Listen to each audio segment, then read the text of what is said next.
Hello, hello, everybody. I think we're live. Hey. I think it's working. Hey, hey, hey. Hello. What's good? What's Hey. Gucci? OMG, this is so exciting. Wow. I'm like super nervous, We're here. but also so excited. We're here. We're queer and we're not going anywhere. Woo. Woo! So how about that waiting room music, huh? Wasn't it awesome? That's by CIS on SoundCloud. Give him a follow. Check him out. He's great. Yeah, without any more preamble, let's get right into introductions. So first of all, it's so awesome to see everyone in chat. This is such an overwhelming response. I know some of y'all know me like in person, in real life, which is just crazy to think about. Don't judge me. But I'm also so excited to share something that we've all been working on tirelessly for the past, like, what, 7 to 8 months with everyone? So, yeah, that's gonna be a thing. I guess I'll get started by introducing myself. My name is Connie. I am the GM. I am also the main producer. I use pronouns like they, he, and she. I identify as a 1.5 generation Chinese American person, and I'm interested. Oh, thank you for following. I am very interested in horror. I'm also very interested in Dungeons and Dragons, and potentially TPKing this lovely group of players here in session 1, our pilot episode. Thank you for the follow, Peroxide Owl. How are you? So let's get right into introductions. I'm gonna pass it on to Devin, who's top right of the overlay, I believe. Thank you, Heidi Pants, for following. So Devin, why don't you introduce yourself and your character? Let me unmute Devin. myself. Great. Hi. My name's Devin.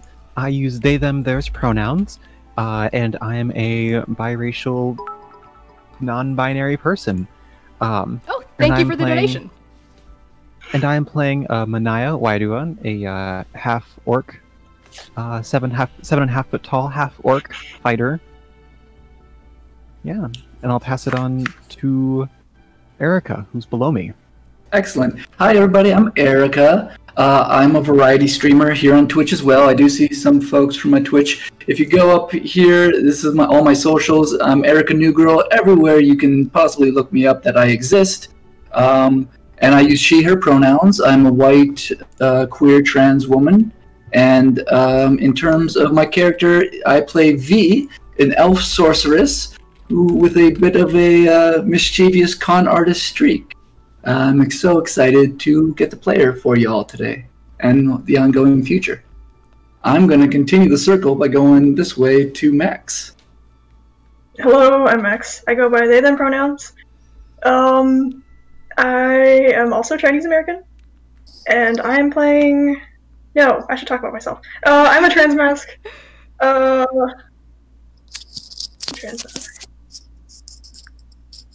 playing Dewey Quirk. He's an Aarakocra Ranger, and he's 2.5 feet shorter than Devin's character, Manaya. So, passing it on to C. Cool. Hey y'all, my name's C. I use they, them pronouns. I am a white dance theater artist person. I am playing Oka, a blood hunter Aasimar with double pupils. And this is Cricket, my roommate's cat, who also loves to play D&D. She's a menace to society. She is indeed a menace to society. You might see her, like, clawing at C intermittently. And great, I think that's all in terms of intros. So without further ado, I suppose we can get right into the meat of why we're all here, right? This very session itself. Right, let's get right into it. Before we get started, I would like to acknowledge and give credit to the title of this session. These two lines with the first labor pains, "Suddenly the sun goes pale," is by poet Yosano Akiko from her poem Labor Pains. Let's get right into it.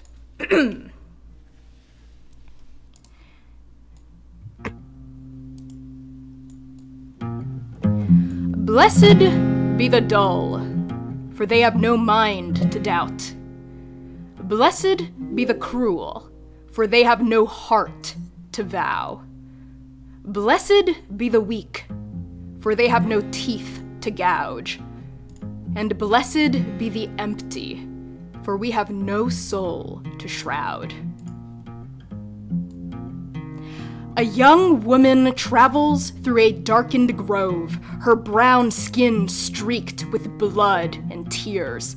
She passes by a pond. She sees herself. She takes out a knife and cuts off her hair. They are no longer a woman. And Aarakocra swaddles a newborn between his wings. The child is not his. The child is his. He coos softly to it. Rain pounds against the tin roof. An elf slumbers in the cheap bed of a cheaper tavern. A man holds her. She is dreaming about him. He is not dreaming about her. A young half-orc stands at the end of a dock, looking out over the ocean. She has been waiting. She is waiting. She will wait forever. Oka, Dewey, V, and, of course, Manaya. The year right now is 4:05 AT, and it is currently 6 o'clock in the evening on Bear's End, the last day of the last month of the year. Everyone in Andake is busy celebrating Adolin, the New Year's Eve holiday where it is said that the veils between the now, the after, and the beyond grow thin, allowing the eight to more easily hear and heed our prayers. Everyone in Andake is frankly getting shit-faced right now. Everyone, that is, except the four of you. Dalapathi Saeed is a tiefling of many talents. A retired adventurer at the spry young age of 43 years old, Dalapathi's exploits are numerous. And V Noksherzo, you were told to find him. Trenchfoot is the name of one of your many criminal contacts. A shifty lizard folk woman who met you in Rima, a trade city on the eastern edge of the Championship of Nabal that rides the heavily guarded Tulongan border. Trenchfoot sits on one end of a park bench. You, V, you sit on the other. Each of you pretends to read a news scroll, and then Trenchfoot speaks. The Paragon War had many actors. And V, you recognize this phrase as the first half of a frequently updated code in Thieves' Cant that determines whether or not a criminal is still pulling grifts. You know the response, which is... But the sun is still shining on the horizon. Trenchfoot glances at you briefly over her new scroll and then looks back at it and says, Listen, V. No, don't look at me. Don't draw attention to us. Just listen. I have it on good authority that the Vault of Banwo isn't just a legend. Well, I mean, honestly, friend, in our world, we deal with a lot of mistruths, we deal with a lot of misdirection, so I'm going to need something a little more solid than you believe. Perhaps a legend is true. What sort of sources do you have? My sources are valid, and they've given me a name of someone who apparently holds the map to this vault. Essentially, I know a guy who knows a guy who knows a guy who knows a tiefling named Dalapathi. Some kind of retired adventurer. Look, if you get the map from Dalapathi, I'll get a crew together and we'll split the gold. How does that sound, V? I mean, you know me, I love gold, so where does one find Dalapathi? Well, let me tell you. And she tells you. And as we draw away from this park bench, we travel to a completely different part of Andake, where we see Dewey. this fine-feathered Aarakocra man, Dewey, you as well were told to seek out Dalapathi by a certain Adbuta Birala, the investigative half-elf journalist who both destroyed your career and liberated you in a turn of phrase. And she is currently urging you to find Dalapathi over a cup of tea at a quaint little shop in the kingdom of Tulong. Look, Cardew, do you know what a bidet is? Yes. Roll. I'm familiar with mechanics. That's true, I won't make you roll for it, because you are an inventor. Okay, well, look, apparently this Dalapathi guy is the one who holds the patent to a bidet. But he holds the patent. He holds the patent to way more things than just a bidet. He's like one of the most famous inventors that's ever existed in Indake, ever. Honestly, I'm kind of surprised you haven't heard of him before. No, I've been been living under a rock. She takes a long sip of her milk tea and chews thoughtfully on the tapioca bubbles, and she says, look, I know you've been living under a rock, Dewey. That's part of the reason why I feel so guilty about where you are right now. I feel like it's partially my fault. And her eyes travel to a metal watch that you have strapped onto your wrist, okay? And she says, look, if anyone can get rid of that nasty little bugger on your wrist, it's Dal. All right?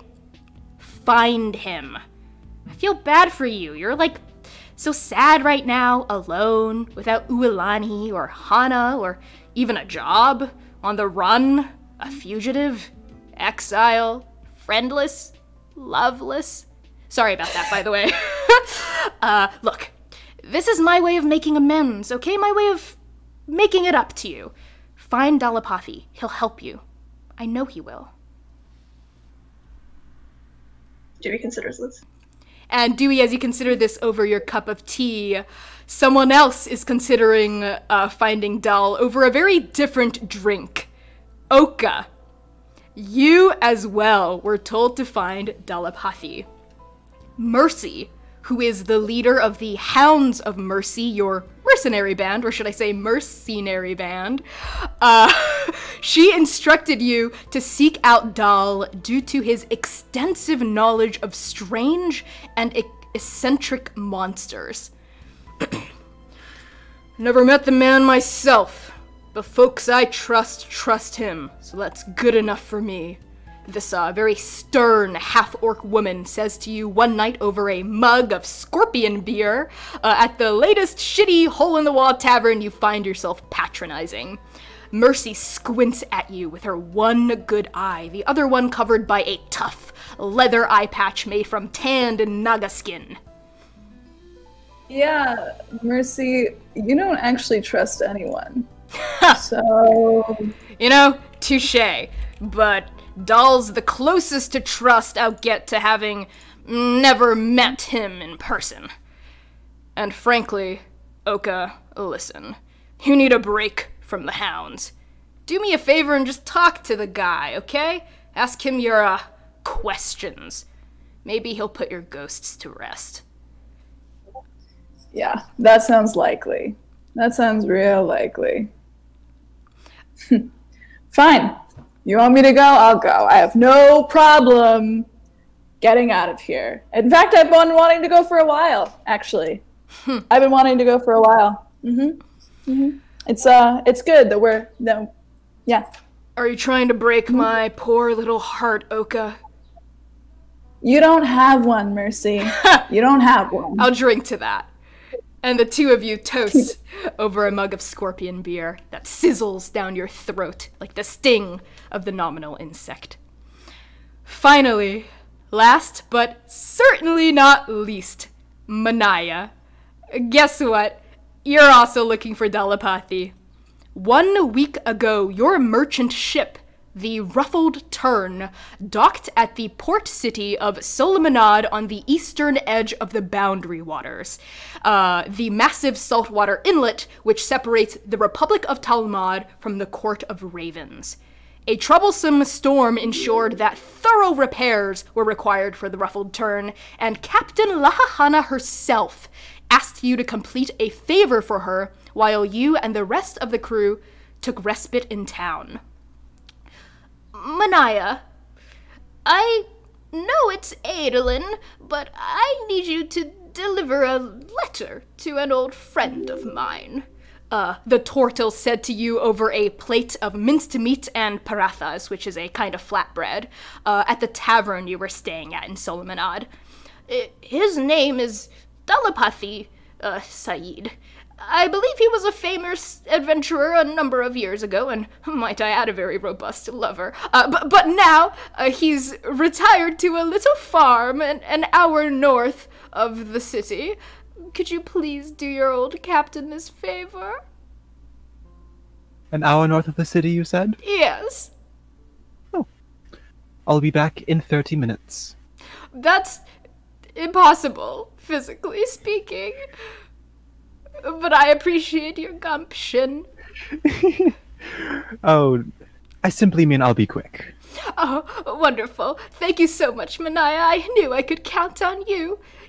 Here, have some more parathas. You look like you're starving. She stuffs the flatbread in your mouth. Captain, I... Shush. You remind me of me when I was young. A lot more hair, though. And as you finish up your meal with Captain Lahahana, none of the four of you quite know exactly what Dalapathi Saeed will have in store for you. And so, each of you, from your own separate corners of the world, began your pilgrimage to the northwestern tip of the Republic of Talmud, eager to find this legendary tiefling who could supposedly fix all your problems, or so you hope. And although each of you set out on a different day and used differing methods of transportation, you all arrived at the border of Dalapathi's homestead at around the same time. Roughly 6 o'clock in the evening on Adolin, also known as Bear's End, the last day of the last month of the year. Fireroot Farm is a 50-acre cactus and vegetable farm. I see y'all taking notes, good job. Owned by Dalapathi Saeed, situated on the edge of a rocky cliffside that overlooks the vast boundary waters. This sweeping expanse of salty blue water to your west stands in stark contrast to the rugged plateaus and arid soil of the Badlands all around you, where nothing but prickly shrubs seem to grow. Fireroot Farm is, of course, the exception. Acres and acres of cacti, onions, carrots, lettuce, leeks, garlic, peas, and beets rake the horizon in front of your eyes. And in the distance, a handsome farmhouse, a barn, and a grain silo tower built on the very edge of the cliff. But before we get any further, we need to figure out who gets to the farmhouse first. Roll initiative. First initiative roll, and it's not for combat. What? 11 for V. Okay, so Shit on a stick. V got 11. Yep. What did Oka I was get? hoping for Got a handsome 6. A handsome 6, a gentleman 6. What about A Manaya? gentleman 6. 18. 18, and Dewey? 7. 7. Manaya soundly beats all of you. In fact, all of you put up a rather pathetic showing. Your dice need to do better. Manaya, you are the first to arrive. Dalapathi's farmhouse, which makes sense, because you're the closest, let's say. Dalapathi's farmhouse is an impressive estate. It is 3 stories tall, with multiple stables connected to it that bring the sweet and slightly pungent smell of hay and horses to your nostrils. The red paint on this farmhouse's sturdy wooden panels look freshly done, and as you approach, you notice colorful bunting and streamers stretched across the wooden poles of the wide front porch. Red paper lanterns hang underneath a copper logo of Fireroot Farm, flames twisting around what could be the root of a tree or the horn of a tiefling. The curtains are currently drawn, but light glows merrily from inside. What do you do?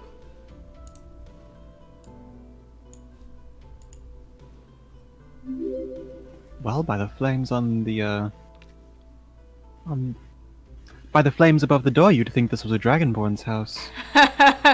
You would. Manaya is going to go up and knock. Okay. Or, yeah.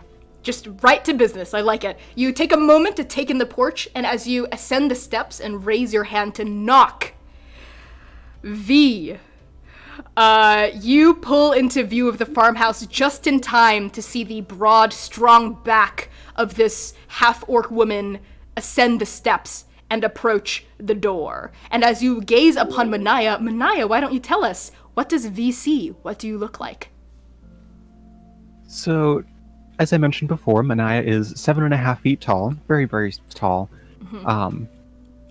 And you can kind of see it to this side, I think.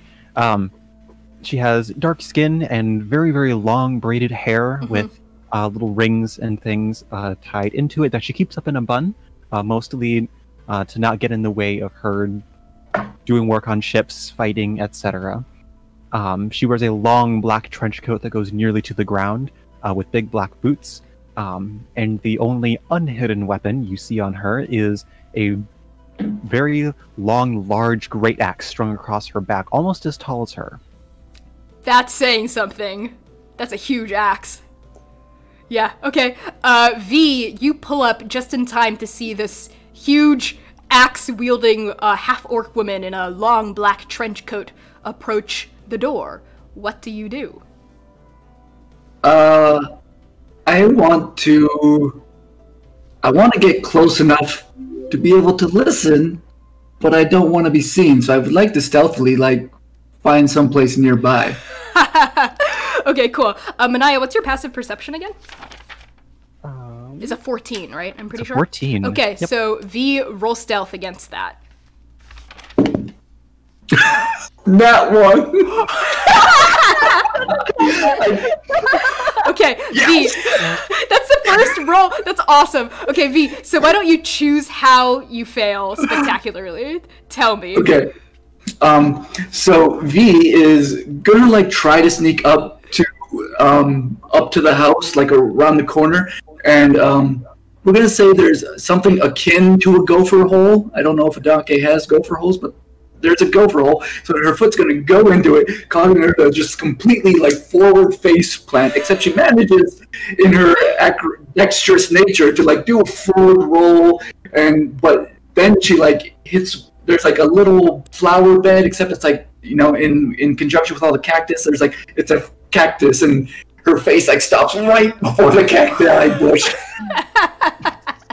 I love that. And she's oh my god, that was close. I need to slow down. And she just doesn't. Now she's not even aware that she was trying to be sneaky. She's oh my god, and she sees the half-orc. Did you see that? Did you see that? That was unbelievable. Could it have gotten any worse for me just now? I love that description, actually. So, V, why don't you have some inspiration for that? For your failure. Isn't that interesting? We reward failure here. So, Manaya, you essentially hear a trip, the horrific squeal of a gopher in its hole, and boots thundering against the ground, and this accented voice greeting your ears right before your hand hits the wood of the door. What do you do? Manaya's going to stop her hand, turn around, not whip around, but turn around pretty quickly and be oh, Mick Saeed, oh. Who are you? And who is V? What does Manaya see as she very critically scrutinizes V? So V is an elf. She is 5'11". She's got white flowing hair with a wonderful shaped undercut on one side. She's got Kelly green eyes that seem to glow, that match her Kelly green tie. Her clothing is very meticulous. She's got a very fitted dress shirt with a vest over it that is a dark gray and a lighter gray pinstripe with some brownish slacks. and then there's like this little bit of shimmer to her white skin. She's very pale, but like if you get it just the right light, her skin seems to have a green little shimmer to it, which isn't. She's not going to tell you why, so you don't get to know why. Yep, that's V. Oh, and also she's got on one hand she's got a glove, and it's like a fingerless leather glove that in the palm is a diamond that's like sewed into the palm. You can see it, but it's like it's in there. It's not going anywhere. Cool, very cool. So Manaya, you turn and you look immediately disappointed to see this elven sorceress. And as the two of you have this brief moment of reckoning, Dewey, you pull up. You part through manicured rows of beets, and you approach this farmhouse where you see a elven sorcerer. Well, you don't know that she's a sorcerer. You see a pale elf, her face inches away from a prickly cactus, and you see a disappointed-looking half-orc standing on the porch. And Dewey, as you approach, Manaya and V, the two of you see this Aarakocra person. And what exactly do they see? Why don't you describe Dewey to us, Max? So Dewey is just under 5 feet. He is a bluish-gray pigeon Aarakocra. Okay. He's got a big pair of gold spectacles on his face. Yeah. He's got some feathers ruffled on the back of his head that he can never really get to when he's grooming. And he's wearing, like, very utilitarian, kind of dirty, like, cargo pants and a vest. And he's tracking red footprints, but only one of them, because he's just stepped on a beet. I love that detail. Why don't you take inspiration for that? He's also got a giant sword on his back that looks way too heavy for him. Oh, interesting. Yeah, so this rather unassuming, kind of nerdy-looking pigeon man with a huge sword strapped across his back. And Manaya, why don't you also take inspiration for your little quip at V? I really liked that. So Manaya and V, the two of you see this bespectacled, nerdy, but rather domineering with this huge sword, Aarakocra pigeon-like man approach. What do the two of you do?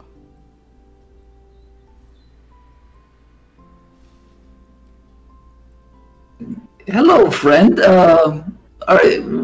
Apparently, we are gathering quite a party here at this house. Say, that sword looks rather large for you. Would you like help carrying it? Oh no, that's okay. Did you say a party? I must have gotten the wrong address. I don't know either of you, but when 3 or more people are gathered, it's a crowd. So we are. I don't even. Your name, friend, on the porch there. What is? I don't know your name. Manaya crosses her arms and says, "You are here for Dalapathi." Oh, is that who lives here? I was just looking. I liked the farm. It was very lovely. I wanted to stop by. Okay, so that's a straight up lie. Because you guys don't know each other yet, I will allow skill checks against each other. So V, why don't you roll Deception, and Manaya, if you want to, you can roll Insight. And Dewey as well, if you want to. 19. 14 for Insight.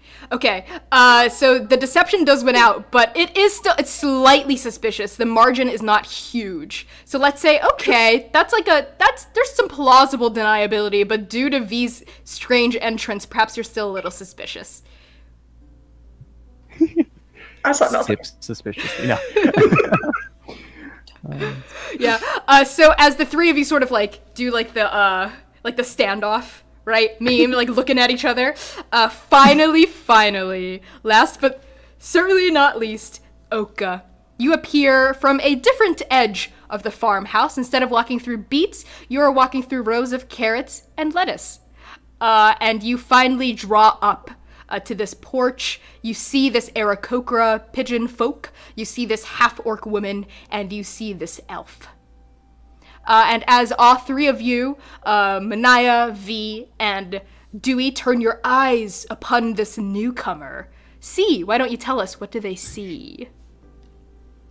Cool. Oka looks maybe like you might expect a drow half-elf to look. They have kind of like stony gray skin and really short, like cropped black hair that's definitely grown out a little bit too. Like they should have gotten a haircut like a week ago, you know what I mean?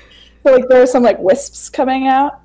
They're only 5'8", so they're kind of middling height, and they have a handsome face that is, upon closer inspection, their lip is cleaved through just about the middle with an old ragged scar, and there are a few more just kind of crisscrossed across their body, one dribbling down their forehead.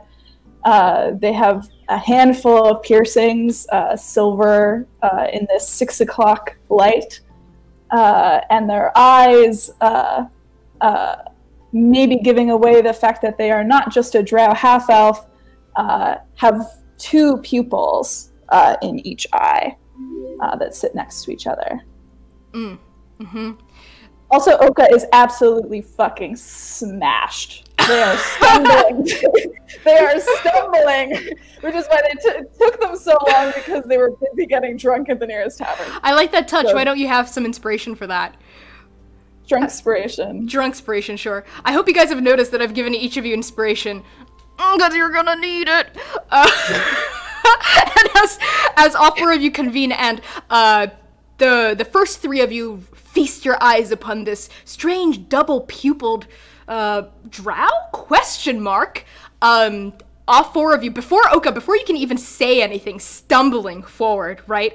All 4 of you hear a muffled voice coming from inside the house.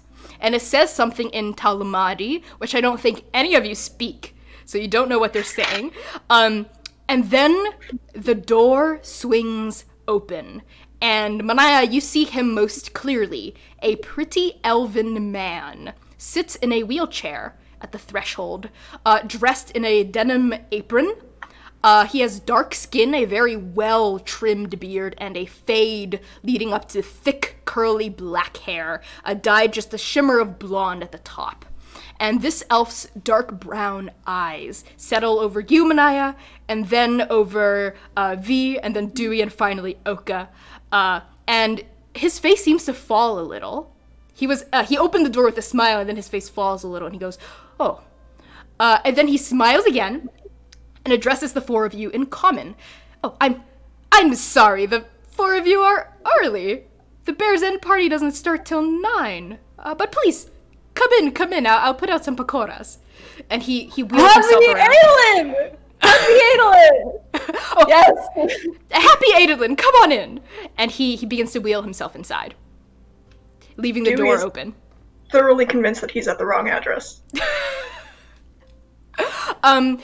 To sort of battle your confusion, you do notice the logo of Fireroot Farm, which is the logo that your contact showed you to ensure that it is the correct location. Okay. I walk in hesitantly. Okay. And I was gonna duck through the entrance. Wonderful. Why don't, friend, you look like you need to get inside first. Why don't you, Happy Adelaide, and why don't you take the lead here?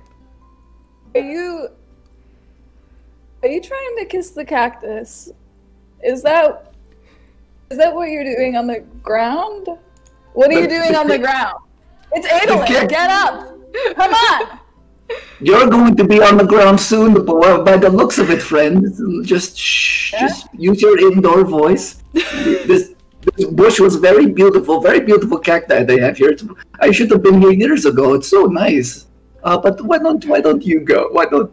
Are you threatening me? Are you threatening me? I am your friend. I am always threatening you. That's how we be friends. This elven man says, "Come on, come in! The door's open! Don't let the flies in!" Let's go then. Shall we? V stands up and... After you! Great. The 4 of you traipse into, presumably, Delapathi's but this person is clearly an elf, not a tiefling, into this farmhouse, and the door closes behind you. You are welcomed into a nice, homey sitting room that is quite grand. This is like a well-furnished farmhouse. This elf is clearly fairly well-to-do. If the size of his lands and their manicured state is anything to indicate. And he rolls over to a low table where you see there have been some snacks set out, some finger foods, some parathas, as well as like some like meats, some steamed buns, like little things to munch on. And you can smell like something cooking from deeper within the house, something delicious, like some sort of like meat and vegetable roasting, perhaps. And this man wheels himself around and says, "All right, so, and he holds out a hand expectantly to your group. Oh, of course. Manaya takes out the letter and hands it to him. Oh. And, he opens it, he pops open the seal, without even, like, really looking at it, and he takes out the letter and says, "Is this a banknote?" I was told to deliver it to Dalapathi. Oh. Here at Firewood Farm. Oh, you're not here for the party? Oh, I would love to stay, but I really must be back to my ship. Oh, well, Dal's not here right now. But if you hang on, I'm sure he'll be back in just a minute. Roll insight. 12. Yeah, he'll be back in a minute. Can we also roll in? Yeah, why don't the rest of you roll insight as well? Okay. Oh boy, V, what did you get? That one! Oh, you asked for it. You tweeted wanting nat ones, and you're getting them. Oka, what did you get? An 18. Okay, Dewey? 4. Okay, Manaya, yeah, seems to be telling the truth. Dal will be back shortly, and the same for you as well, Dewey. V, not only is this elf man telling the truth, but you suddenly feel very beholden to him for some reason, and you will have disadvantage on all insight checks on this man until the end of the hour with your nat 1, is what that means. Oka, with your 18, there's something slightly amiss here. It was either a look of worry or concern that crossed this man's face briefly. But whatever he is, he's very skilled at deception based on your 18. And he was able to mask it up very quickly. He says, "Please help yourself to the buns. The rest of you, are you here for the party?" And he holds out his hand expectantly again. No. I was just passing by and noticed your beautiful farm here. What is it that you need? What do you need from me? I could provide it. It is a strange thing for someone to be passing through the farm, enter my home, and then ask me what I need. Not even my therapist does that. I'm very concerned about your needs and wants. I'm here to provide. I'm V. I'm your best friend. He just goes, and then glances at you, Oka, as you speak. So, is Dalapathi out getting the booze? That's why they're not here right now? Hold on, are all of you not here for the party, but rather looking for my husband? I'm here for the party with your husband, actually. I am the party. I am decidedly not the party. The party. So none of you have the entry fee?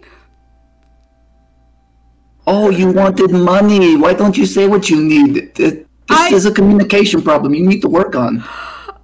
Listen, he pauses, takes a breath, and says, "Calm down, Cathor. Pick your battles." And he looks back up, and he says, "We sent out invitations to all the nobility of Solmanad weeks ago. RSVPs have already come in. We were told that... we told folks to pay at the door. And clearly, you're not paying at the door, and I'm beginning to doubt you even received RSVPs in the first place. What business do each of you have with my husband?" Well, what about... You had the letter, right? That's an invitation. We're here together. This is absolutely true. First of all, this letter, and this man who had referred to himself as Kothor, he opens it and he reads it. And he says, "This letter only pertains to the half-orc. And it has nothing to do with the party. In fact, he rips up the letter in front of you, Manaya. And Captain Lahahana had given you very specific instructions to make sure Dalapathi got the letter. He rips it up. And he begins to roll over to the fireplace. Excuse me, Yes? I'm sorry, I was given express direction to deliver it to Dalapathi. And I would feel oh so terrible if it didn't get to him. You are a very bad wing person. And Kothor just begins to sprinkle it into the fire. I guess it is a party. You can see that Kothor's patience, let's say his hospitality, is starting to wear just a little thin. And after he casts the letter into the flames, but right before, I'm gonna give you a chance, Manaya, to contest and like grab the shreds of the letter from him if you don't want him to try to throw it away, or you can just let him do it. I would not dare approach a person in a wheelchair. Okay, that's fair. So he throws it into the fire, and then he wheels himself back around, and says, "I will ask each of you one last time. You can either pay me the entry fee and stay for the party, or you can leave." How much is What's this the entry fee? 500 gold pieces. Yeah. Oh, Jesus. I think we're gonna wait on the porch, and then we're gonna get our own invitation. We'll see you later. If you would have asked me last week, I had it, but a friend of mine was in trouble, and I gave them my 500 gold. Please. Very well. Wait on the porch, then. And Kothor begins to roll away. But as, you know, each of you are maybe, like, gather your thoughts, he pauses. And his eyes linger on the huge axe that you have strapped across your back, Manaya, and the huge sword you have strapped across yours, Dewey. And he says, "Wait, hold on. Are any of you sellswords?" I am a sellsword. Actually, that's not even a lie. You are actually a sellsword. Kothor pauses and says, "I hate for it to be the four of you who have done nothing but trek mud into my sitting room, and not even my mud room. But you're looking for my husband, right, Dal?" Well, I suppose I was. But with the letter delivered, I really should be getting back. I would like to have some words with him. I mean, after this rude display, I would like to have some words. So, Manaya, you do know that the letter's been technically delivered, but Lahahana was very, specific about making sure Dal got her message, and it was like a tender message, a message of love and affection, and she would definitely be very crushed if that was not confirmed to be delivered. And Kothor says, "Look, the party's not for a little bit, but I am... Okay, fine, I'll just tell you. My husband... he's missing. He's been, he's been missing for a little over an hour. Which, I That's not very long. I know, but hear me out. This has happened before. He gets kidnapped a lot, and I'm scared that he's kidnapped. Whenever he's been missing for long periods of time, even for an hour, it's usually because he's been kidnapped. And we have this huge party, and clearly you're not on the guest list, so I feel fine disclosing this to you, but we have a lot of money weighing on this party. A lot of people are expecting Dal, and if he can't make it, I shudder. The four of you seem competent. Look, if you try to find my husband, I guarantee you he'll help you out with whatever you need to find him for." And he even turns to you, Manaya, and says, "And I'm sure you'll be able to receive whatever message your Lahahana has to tell him." What say the four of you? Well, first off, I sympathize with your position, and I'm here for you. Second of all, I will be most useful in helping procure your loved one. However, my services do require an upfront payment deposit. We call it deposit, only so that, you don't rip me off later. You know what? How Fine. could you? Oh. Go ahead, Manaya. You would exploit. I will find your husband, and I will do it for free, out of the goodness of my heart, because that's what good people do. Well, thank you. And your name? Yeah, Cactus Girl. That's what good people do. And your names? Manaya. Manaya. A pleasure. And the rest of you? Victoria. Victoria. And he turns expectantly to you, Dewey and Oka. I'm Cardew. Cardew? And the drunk one. My name's... I'm not drunk. My name's Yes. Oka. And I'm not an drunk. elf. And I'm not from Talmud. Sure, we can all say blatant lies today. Oh, the sky's green. Oh, you haven't ruined my Adolin. Let's keep playing this game of fibbing, shall we? Now look, if it's an upfront payment you want, I can't guarantee you that, but we are well-to-do. If you find my husband, I can promise you, we will not only be in your debt, but we will pay you what would have been your entry fee. Okay, how about, since it's a noble and good cause, and all my new friends here are apparently such wonderful humans, I will deposit 5 gold pieces. You want 5 How gold? about- That's all. For just rescuing your loved one, that's not bad. Roll persuasion, let's say. Is my persuasion What is your persuasion? 16? Okay, he says, fine. And he pulls out 5 gold pieces from his pocket and hands it to you.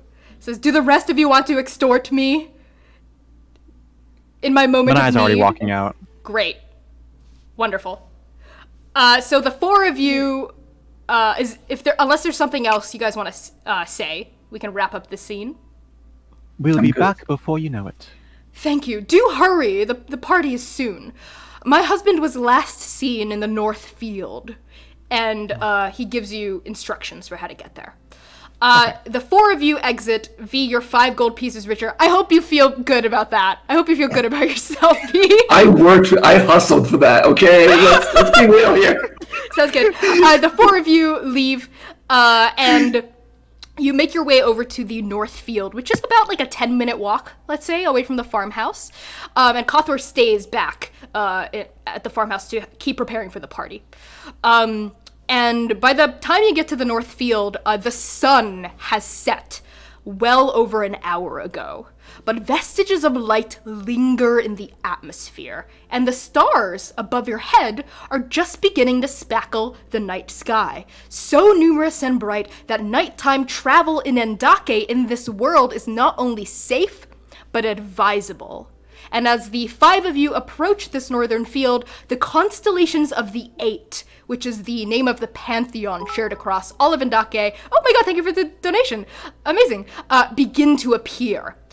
Here in the Republic of Talmud, it is the constellation of Yudabathi, this 3-headed god of war and mountains and lightning, that looms most prominently in the sky above your heads.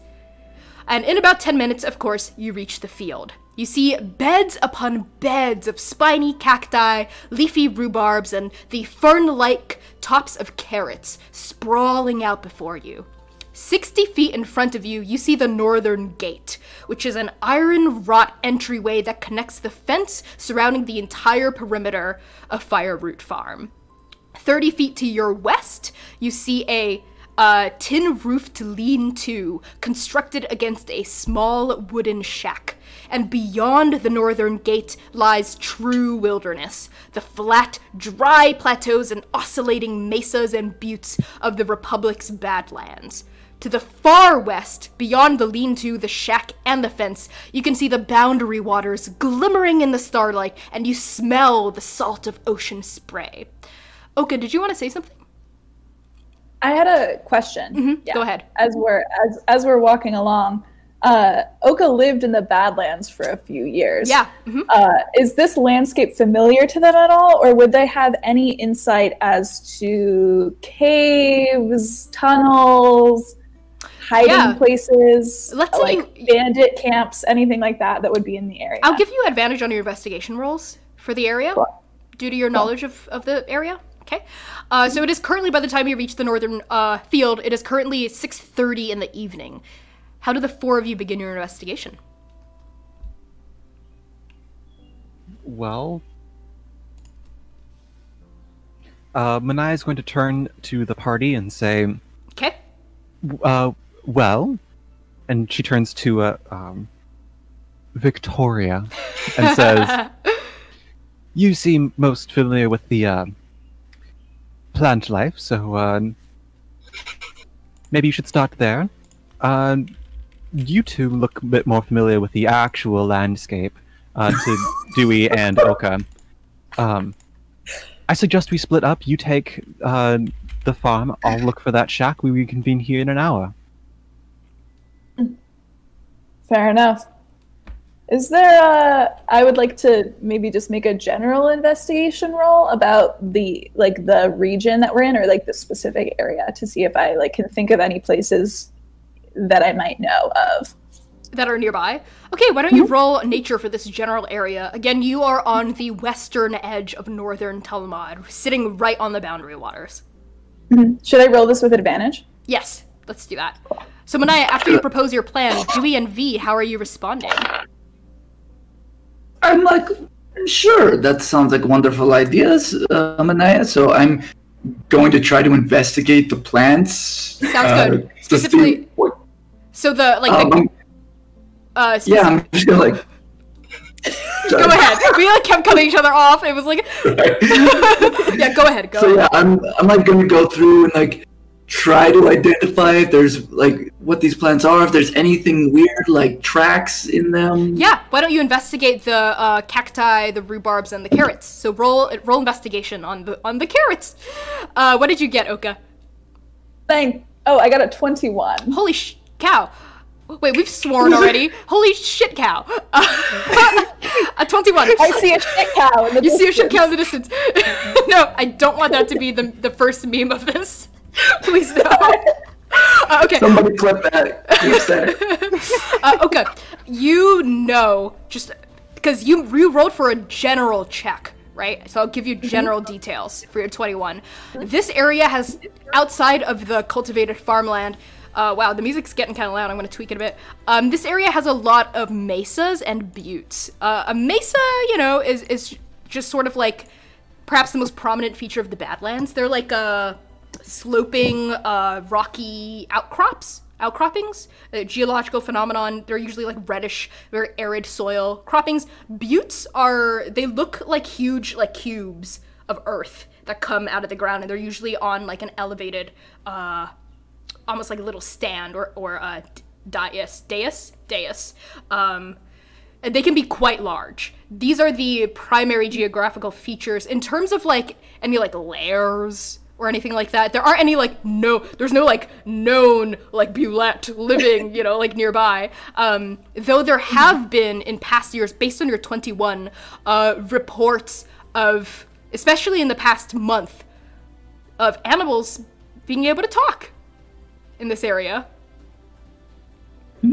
Glances at Cardew.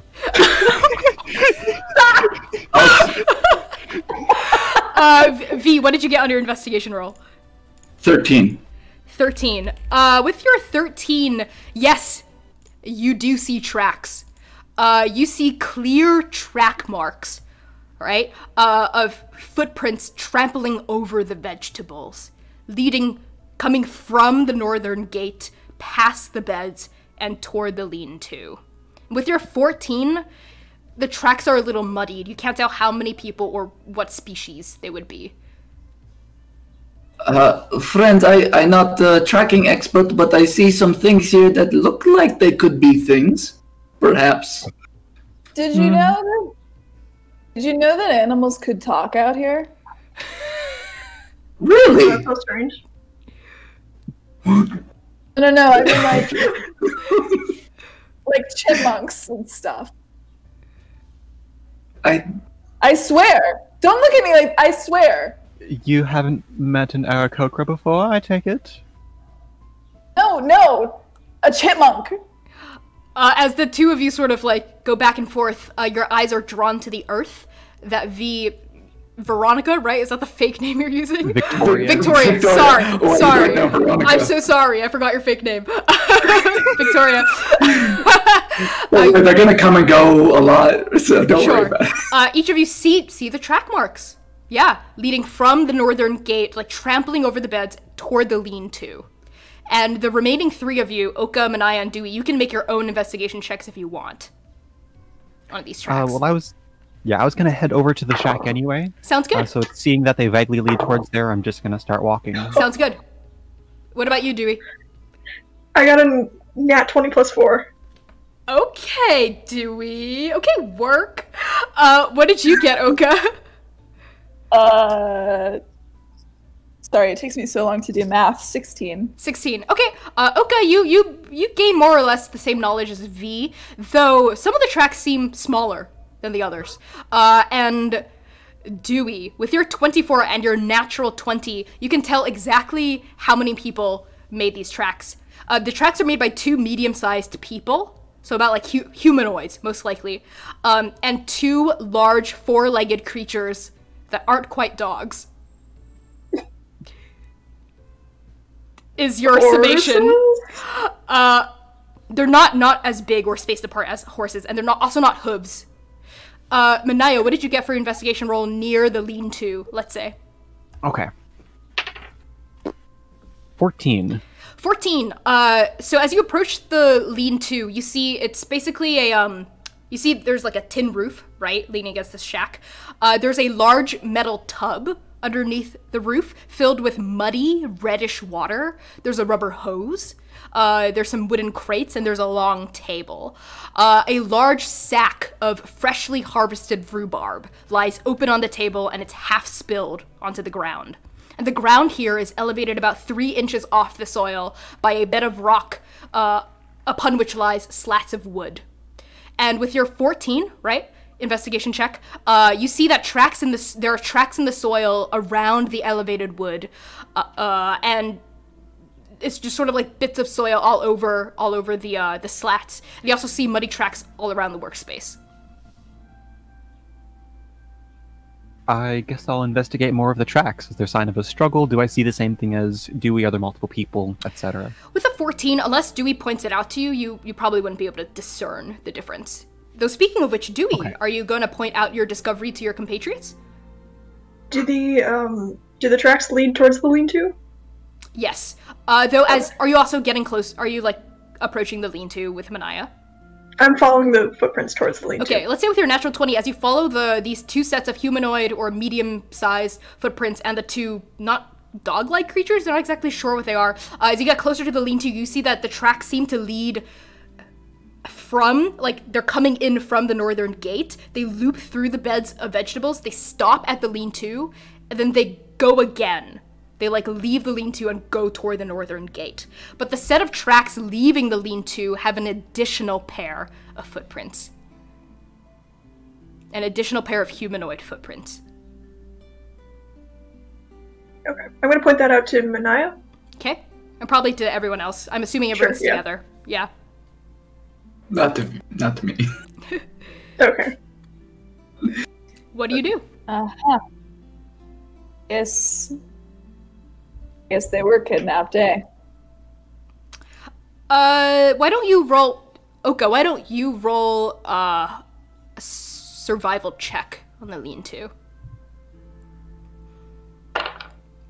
Huh, I'm rolling well. 21, also. 21, there's no sign of a struggle. Aside from this... I mean, Go ahead. I mean kidnapped in like the loosest way possible. How do you mean? What? Oh, He just walked away with them?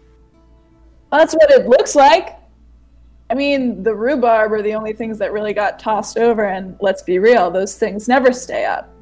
They just don't. Farmer knowledge.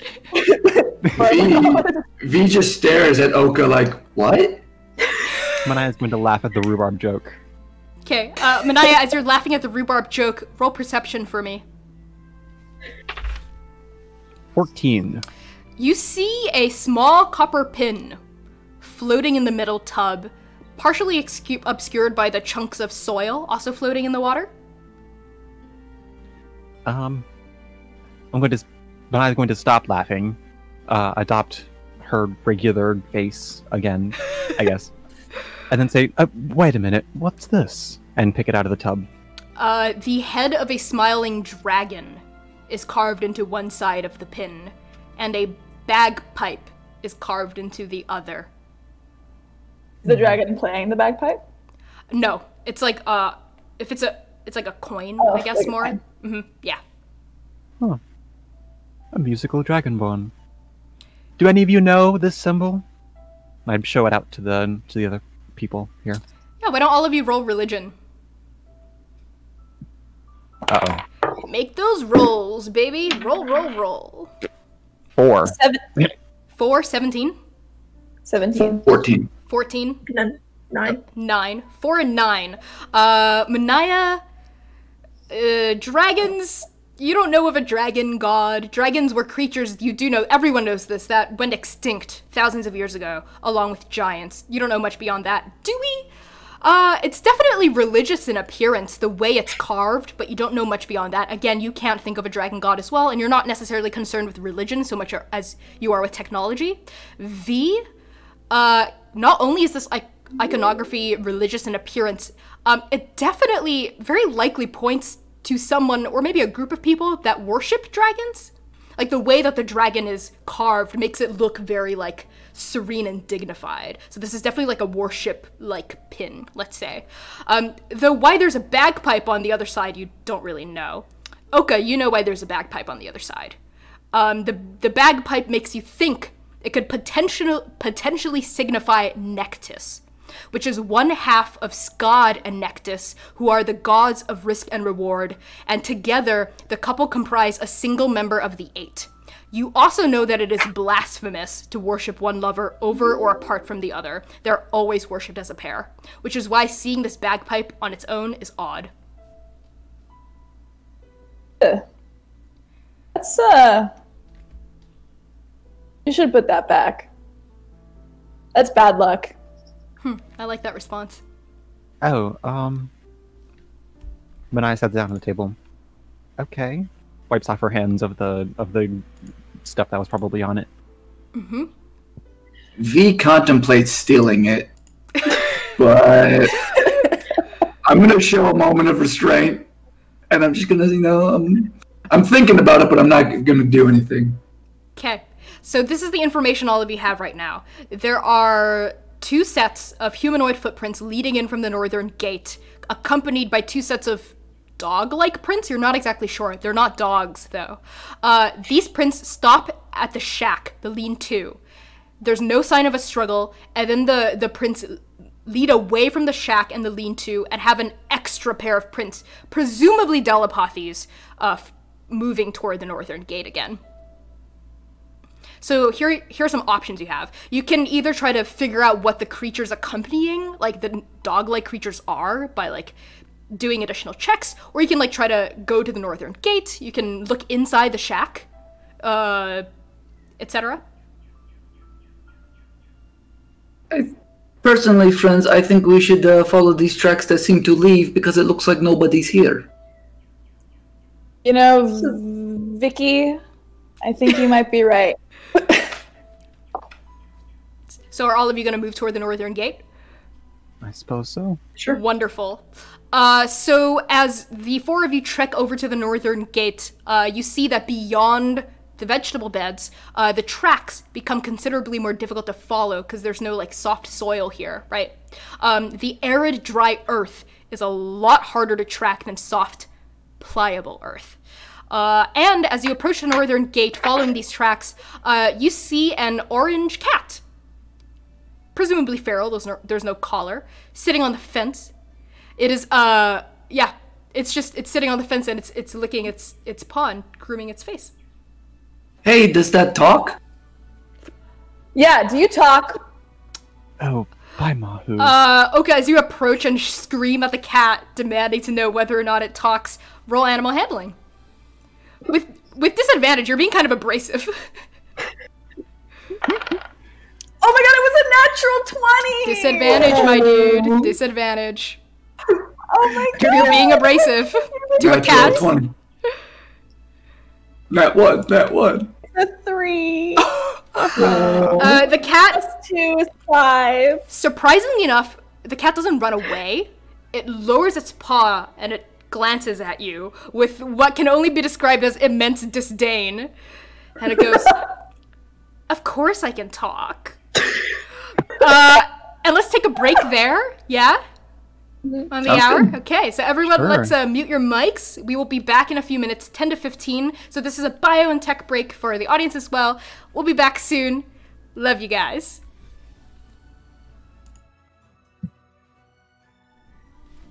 We're back. So going right back into it. Our lovely, lovely, lovely players. Oh, and there's an actual cat. That's very thematically appropriate. Thank you, C. We are right back into the middle of the action. Oka, you have just approached this orange feral cat, let's say, and the cat has responded to you literally in common, sort of disdainfully looking at you and says, "Of course I can speak."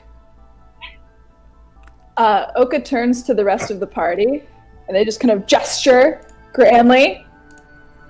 I don't hear anything. I'm joking. Wow, with a crazy cat. Okay, you're right. Crazy. Manaya turns to the cat and says, "You'll have to excuse my friends here. We'll leave you to your devices." But did you see anything interesting this last hour or so? I may or may not have seen something interesting this last hour. Depends on who's asking. It's your good friend Victoria who is here to be your friend. You're a very lovely looking kitty cat. Oh, you think Would my you like fur? some? You like my fur? You think it's beautiful? Oh, gorgeous. I'm jealous. Patronize the cat. We have tracks to follow. Oh, tracks. You're not gonna have a very easy job tracking them over that hard earth. But perhaps a little kitty cat did see where a certain someone was going. Oh my god. Meow. Who's got mouse? Anyone have mouse here to what? Would you like some scritches around behind the ears? I can give you that. I get very nice scritches. If you touch me, I swear to the 8, I will urinate upon you. Don't touch me. I will urinate. Now, if you'll excuse me, Oh, piss! I'm gonna lick my butthole. And the cat raises its leg and it starts licking his butthole. I thought that was your friend. Someone else try. I give up.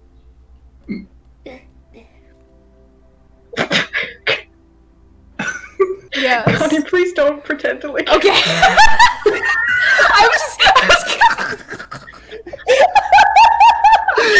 I'm getting in character.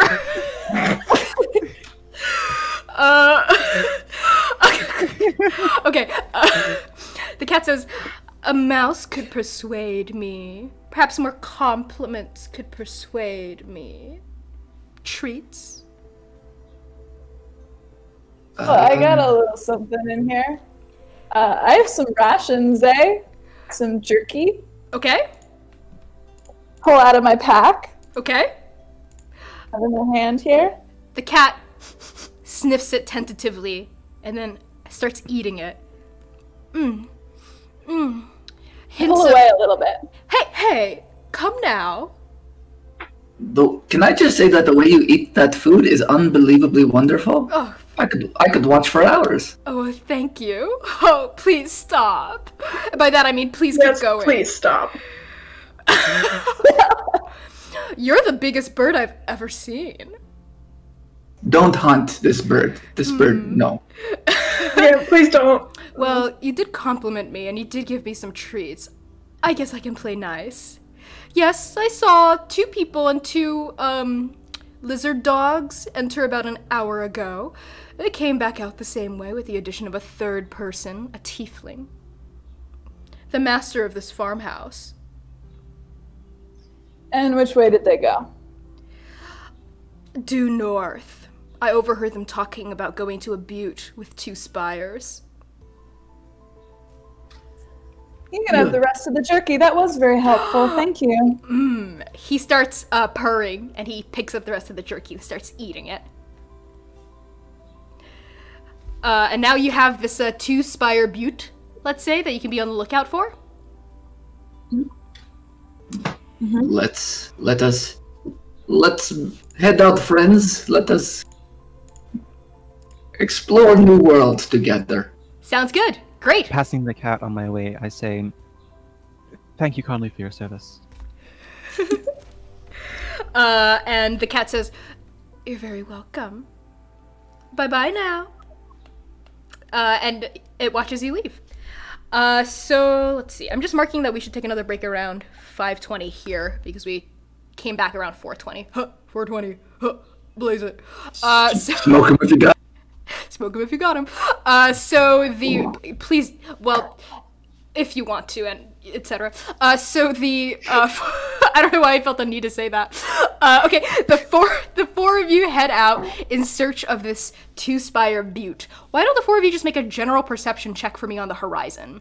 The good thing about the Badlands is everything is relatively flat, so such a butte would probably stand out, even if it's, about an hour Nat away. 20. Nat 20, okay. Ooh, hello. 21 here.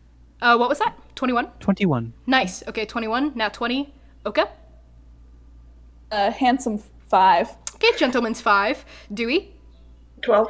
Okay, you don't really see anything. Everything looks the same to you. Let's say you're maybe also a little hazy from the drink. Dewey at 12, you see a few buttes around. There's one in the far distance that looks like it maybe has 2 spires, but you're not sure. Viam and I, the 2 of you, are sure. That butte on the distance distinctly has 2 spires. Not only that, but you know that based on where you are, it'll probably take you about an hour's walk to get there, if you, take it slow. Okay, and what time is it? Around 6:30. Okay. So, out you go, right? Well, there she is. Oh. And with that lovely eulogy, oh god, thanks. The four of you set out toward this 2-spire butte. The Badlands of northern Talmud are a red, dusty expanse of arid plateaus, thorny ocotillos, and looming outcroppings of heavily eroded mesas and buttes. Hills and valleys here are sparse. Vultures and cacti are not. While you're traveling, there isn't really a road per se, just a long plate of earth that's not quite as rocky as the other long plates of earth out here. And it's getting fucking cold. The sun has set a while ago. The stars are out. Light is leaving. This is like a desert at night in the dead of winter. It's getting cold. So why don't each of you, as you walk toward the butte, make a Constitution saving throw for me? Ow. Do I get dear. advantage for having a large cloak on? You can argue for having advantage. Long trench coat has been modified specifically for winter. Not for winter, but for trapping heat in. The ocean can get quite cold, Okay. especially at night. Yeah, okay, I'll give you that. With You have sea spray and advantage. everything. Mana, you have advantage. Anyone else want to argue for advantage? Nope. All right. That's- Lay it on me. What'd you guys get? Insulated feathers. Huh? Feathers. Insulated Sportax. feathers. I'm a pigeon. Pigeons live in the winter. I got a 15. Okay, 15 for Oka. This is a con 16. save. 16 for V. Yep. This is a con save? Yes, con Yes. save. 20. 20. Okay, sound success for Manaya and Dewey. 13. 13. Everyone except Dewey saves on this Constitution saving throw. 13, right? Did anyone get anything lower than a 13? No, right? Okay. So Dewey, roll a d6 for me.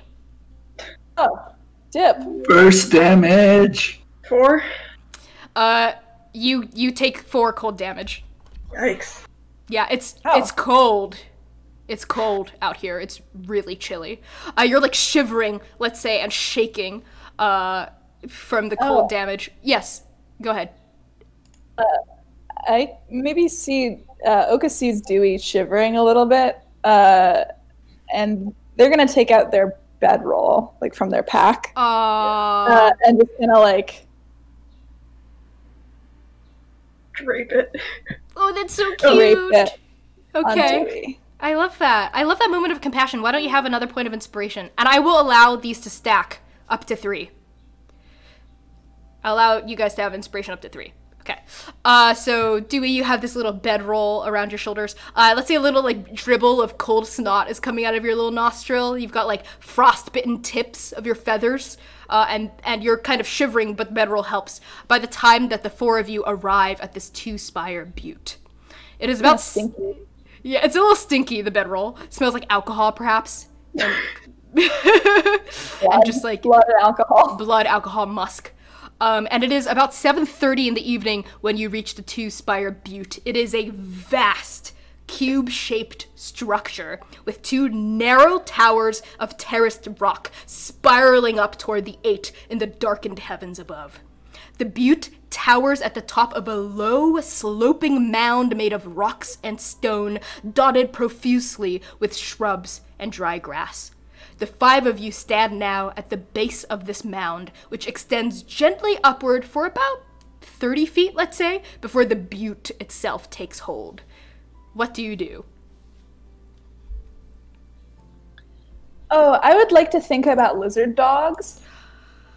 Okay. More specifically, sorry. I would like to use my Hunter's Bane to see. I would have advantage on an intelligence check to recall any information about a lizard dog. Okay, so why don't you roll that with advantage? Intelligence check. While you're doing that, Oka, peering up at the butte through your drunken haze, what did the rest of you do? Manaya? I guess Manaya's going to ready herself up for the climb. Okay, great. You just begin to hike all the way up to the butte. What about V?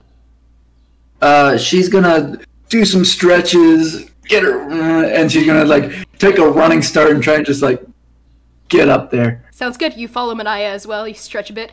And Dewey? Yep. I look around hesitantly because lizard dogs sound scary. So you're just gonna see if there are any lizard dogs prowling on your periphery? Okay, roll perception. Oka, what did you get? 17. 17. A lizard dog. Lizard dog. Lizard dog, lizard dog. You trawl your backlog of monstrous knowledge, and you know that, you've never really heard of anything like a lizard dog before. I mean, maybe a dragon?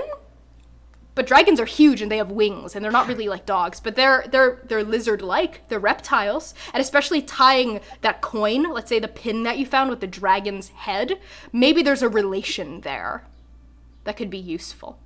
What did you get, Dewey? 15. 15. You don't see a lizard dog, but you do see something else crumpled up at the base of the butte.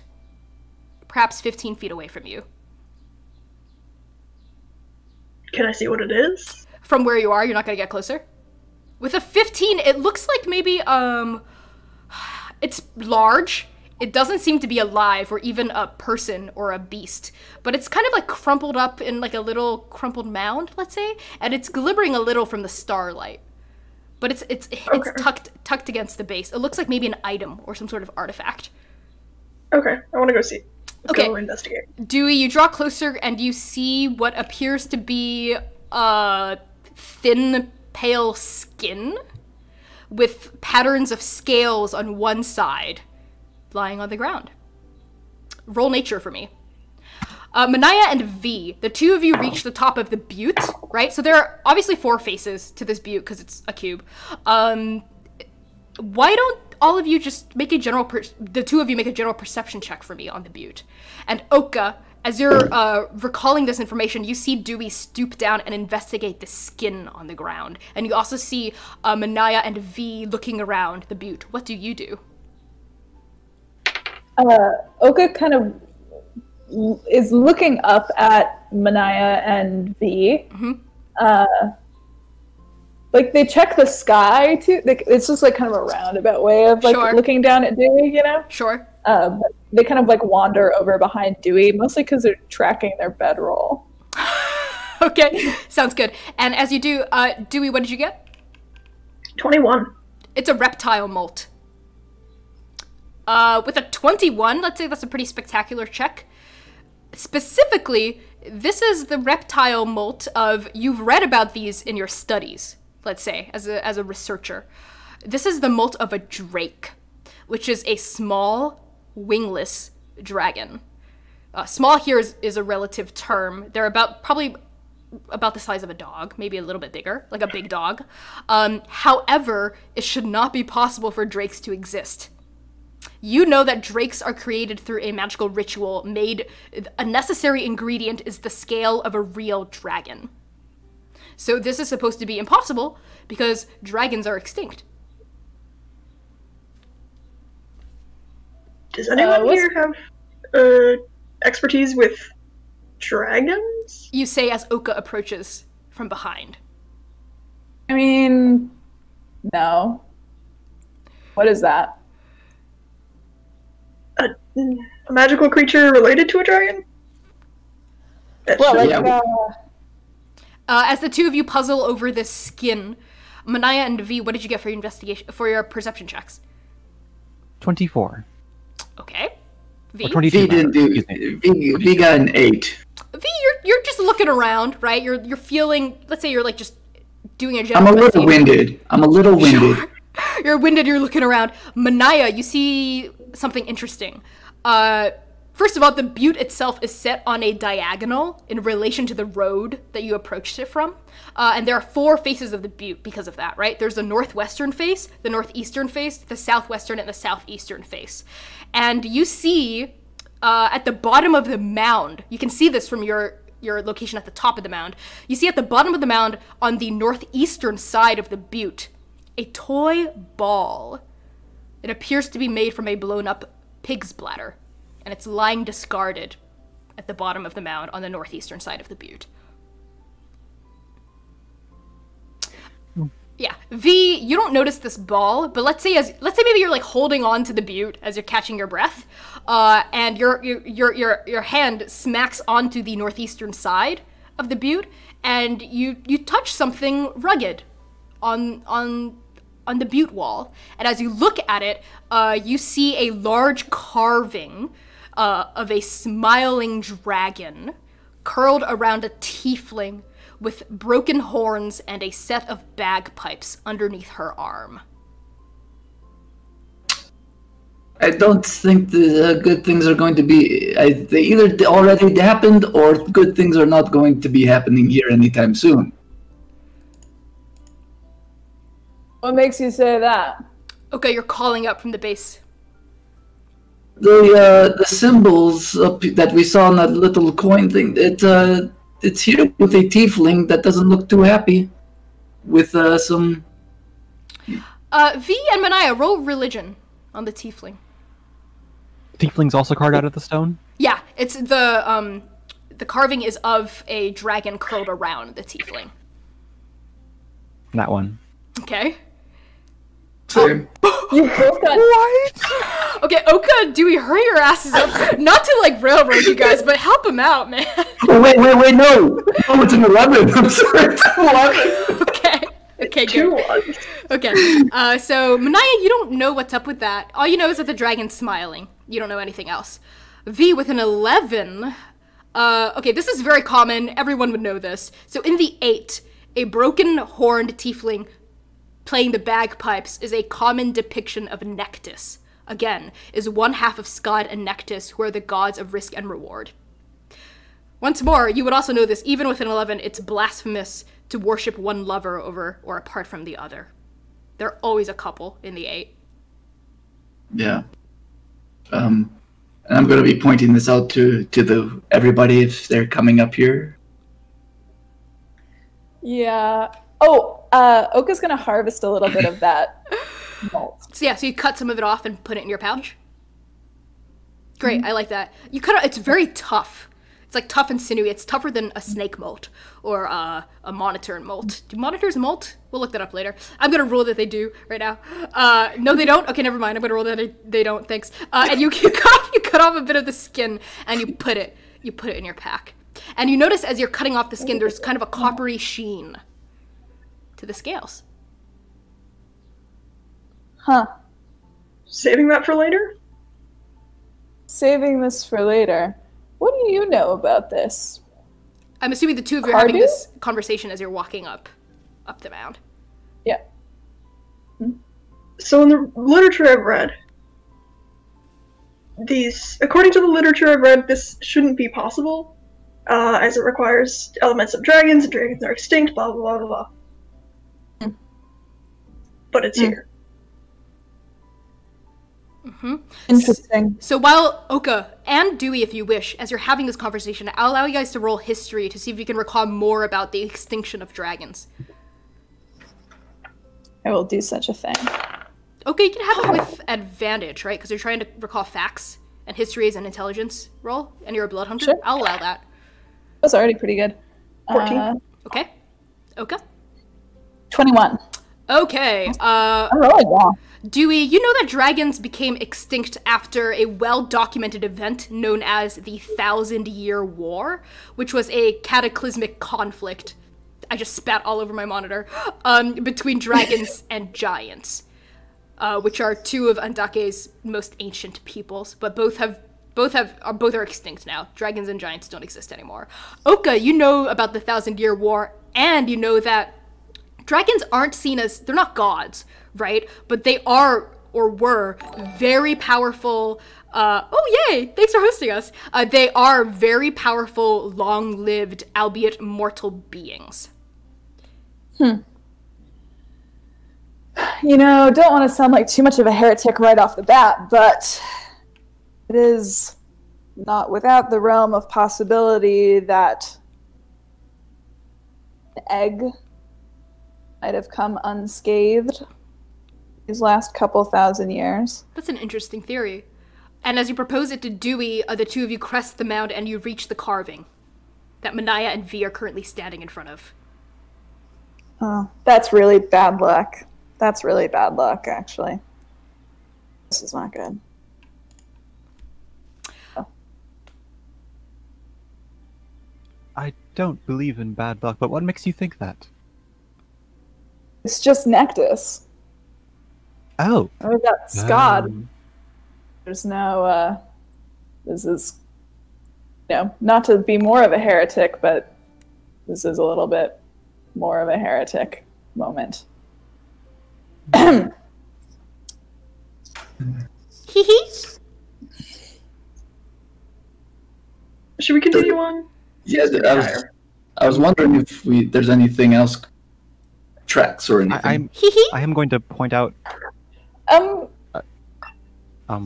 Wait, is that fully work? Roll perception, all four of you. My God. Who's Nat 20. hee-heeing at us? Oh boy. Nat 20 for Manaya.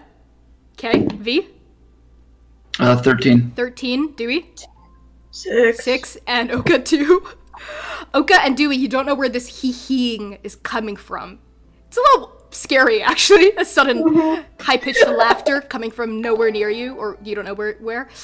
Manaya and V, the two of you hear it from coming behind you. And V, as you turn around, the only thing behind you is the carving. And Manaya, you can locate this hee-heeing as coming from the carving. It's not muffled, so it's not coming from behind it if there were a secret room behind it or something. It's originating from the carving. Can I do an arcane check on it? Yes, roll Arcana. Who's laughing? I got an 18. 18. As you describe to me how you're Arcana checking this carving. Are you touching it, smelling it, licking it? Yeah, I'm like trying to like get a little meditative about it and feel inside if any of my ancestral draconic ancestry is like feeling anything about what this is. Okay, I love that actually. Why don't you have inspiration for that? V, as you touch it, let's say, and you look at it, something about the stone feels warm. And as you're looking at this carving of the dragon, is it just your imagination, or does the eye of the dragon seem to be tracking you? I'm going to let everybody know, hey, I think we're being watched here. I think we have a new friend. And I'm gonna like test it a little bit, like bob and weave. As you bob and weave, yeah, the iris seems to move, and you hear another hee hee hee hee. Oh no. Excuse me, new friend, but have you seen some commotion here with a tiefling? Hee hee. You speak the language of laughter. How lovely. Yes, the language of laughter. Based on your lingering Arcana check, let's say, it seems to respond most to funny things that are happening. Like, it laughed when you guys were like debating amongst yourselves about what's happening. Perhaps it found it amusing. You're not sure what's going on. But yeah, it seems so far it's only spoken through laughter. It hasn't said any words. Manai's going to climb down and grab that ball Okay. that she saw. You go, that's a weird door. You turn around, you climb down the mound, you grab the ball. It's made from pigskin. It looks perhaps like a child's toy. Okay. Does it look old, or is it... It looks well loved. Okay. Yeah. Go ahead. Yeah, I'll take the ball and look up at the top of the butte to see, like, if there's anything up there of note. Like at the spires? Yeah. Well, from your position from down below, you do see the two spires, and you see, like, the top of the butte. Yeah, pretty much everything I've already described. Okay. Seeing nothing, and especially no one up there, I'm just going to bring the ball back. Sounds good. Okay, yeah, you walk, you don't see, like, a figure standing on top of the butte or anything like that. I'm not even gonna make you roll for it. And you slowly trek your way back up the mound, holding the ball. And as you approach with the ball, the laughing gets a bit more rhythmic. Hee, hee, hee, hee. Manai's going to take the ball, and she's gonna look at V specifically, but also just like at the general group and say, "Not a word." And Manai's going to turn to the statue and say, "I believe this is yours," and sort of toss it to the tiefling. The ball bounces off the tiefling and it begins to bounce down the mound. Oh, I thought the dragon was curled around, so we would like sit there. Yeah, it's curled around. It's a carving into the wall, so it's not actually popping out Oh, or okay. anything. Yep, Yeah, yep. sorry if that was unclear, but it's like it's in the mound. In that case, I'm going to set it down in front of the carving. Sounds good. The eye seems to track the ball, and then it goes up to look at you. The dragon almost looks inquisitive. What do y'all do? Does it want to play fetch? Hee hee hee hee. Fetch. That's I funny. think it wants to. You hear the first words it's ever said. Hee fetch. Hee hee. That's funny. Yeah, no. A lot of people have told me that I am actually kind of funny. Funny looking. Hee hee. And That was so good. You're so funny, dragon. make me laugh. Hee. V is going to cast Minor Illusion to make a banana peel appear in front of her, and literally just do like a classic like whoop. Roll performance. We want a high roll for this. Unbelievable. Can I have advantage? Oh, Give what? inspiration. I'll use a point of inspiration Sounds otherwise. good. Sounds good. Erica should have inspiration because she is actually a clown. True. We don't want people to know that. Stop. Too late. Just kidding. You said performance, right? Yes. So 18. 18. That is sufficient. As you slip on this banana peel for the sake of this painting, art, carving, and you fall and you make a huge show of it. The carving of the dragon laughs, a deep, round, full-bellied laugh, and then the cracks between the rocks glow with a bright red-brown copper light, and a line of light runs vertically upward from the bottom left edge of the carving, reaches the top left corner, runs horizontally to the top right corner, and then all the way back down to the ground, creating a rectangle of light in the perfect shape of a door around the carving. Loose rocks and pebbles clatter and shake onto the ground, spilling down the mound as the door groans open, revealing a dark, narrow passageway with walls of red rock sloping at a steep angle deep into the butte. What do you do? You know what, Vixen? You're not half bad. Vixen. You know, I am your friend. I'm not as bad as you somehow made me out in the first 5 minutes of meeting me.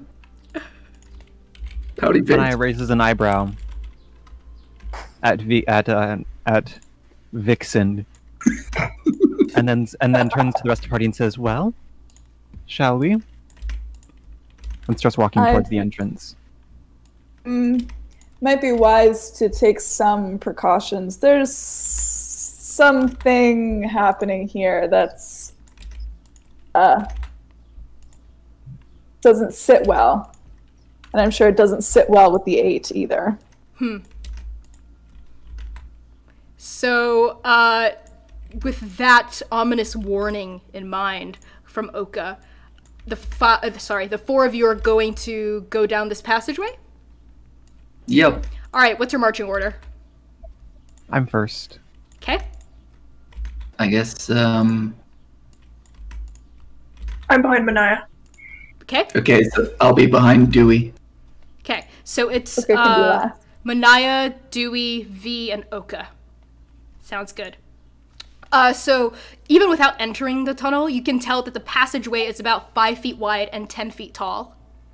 And the rock corridor slopes very steeply downward at an almost 45-degree angle. Okay, when you first enter. So why don't each of you make an acrobatics check? Just to make sure you don't, like, fall flat on your face. It won't be super hard. That one. Oh my god. Do you have another point of inspiration? Fine, I'll use another point. Yeah, I mean, it's up to you. You will take me out if you fall. Yeah. Yeah. I So, kind of like it though. what did you guys all get? Connie, could I roll athletics for this? Yeah, I'll allow it. Sure. 14. 14. 18. Excuse me, 18. 11. 19. 11, 19. Okay, all of you pass successfully. Good job. And as you descend, all 4 of you, maybe slowly, let's say based on your group check, it's a slow descent. You descend about 15 feet downward into the passageway, lower. And as you do, you notice light emanating from an unknown source ahead. The passageway proceeds for another 15 feet downward. The light gets brighter and brighter before evening out, and you finally see the source of the light. Because due to the way it's sloped, you can't see it until it evens out, right? Because the ceiling is sloped downward. It widens abruptly into an underground chamber that is 20 feet wide, 20 feet deep, and about 12 feet tall. Inside this chamber, you see a few armchairs.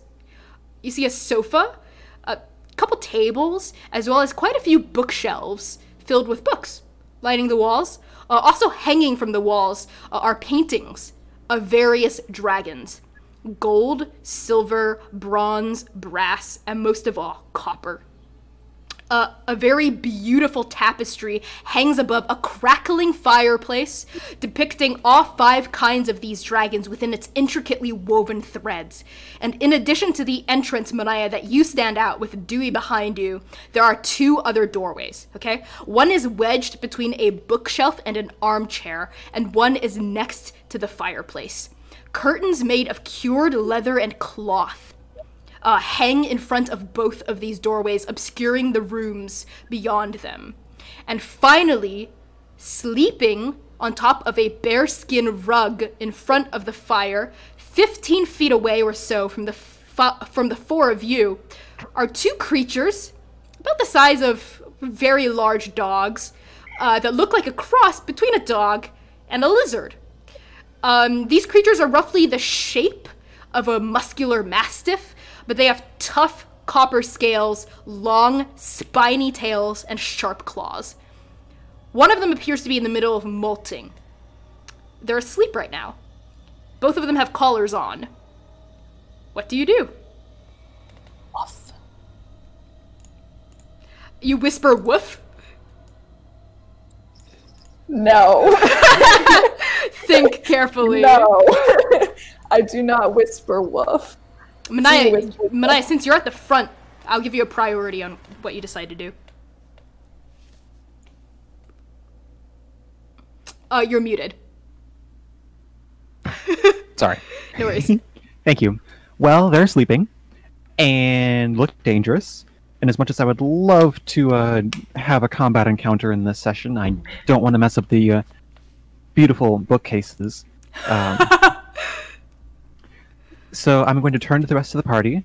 I like that Finger on reasoning. lips. You can have inspiration for that reasoning. Oh, Yeah. thank you. I'm going to turn to the rest of the party. Finger on the lips. Point at...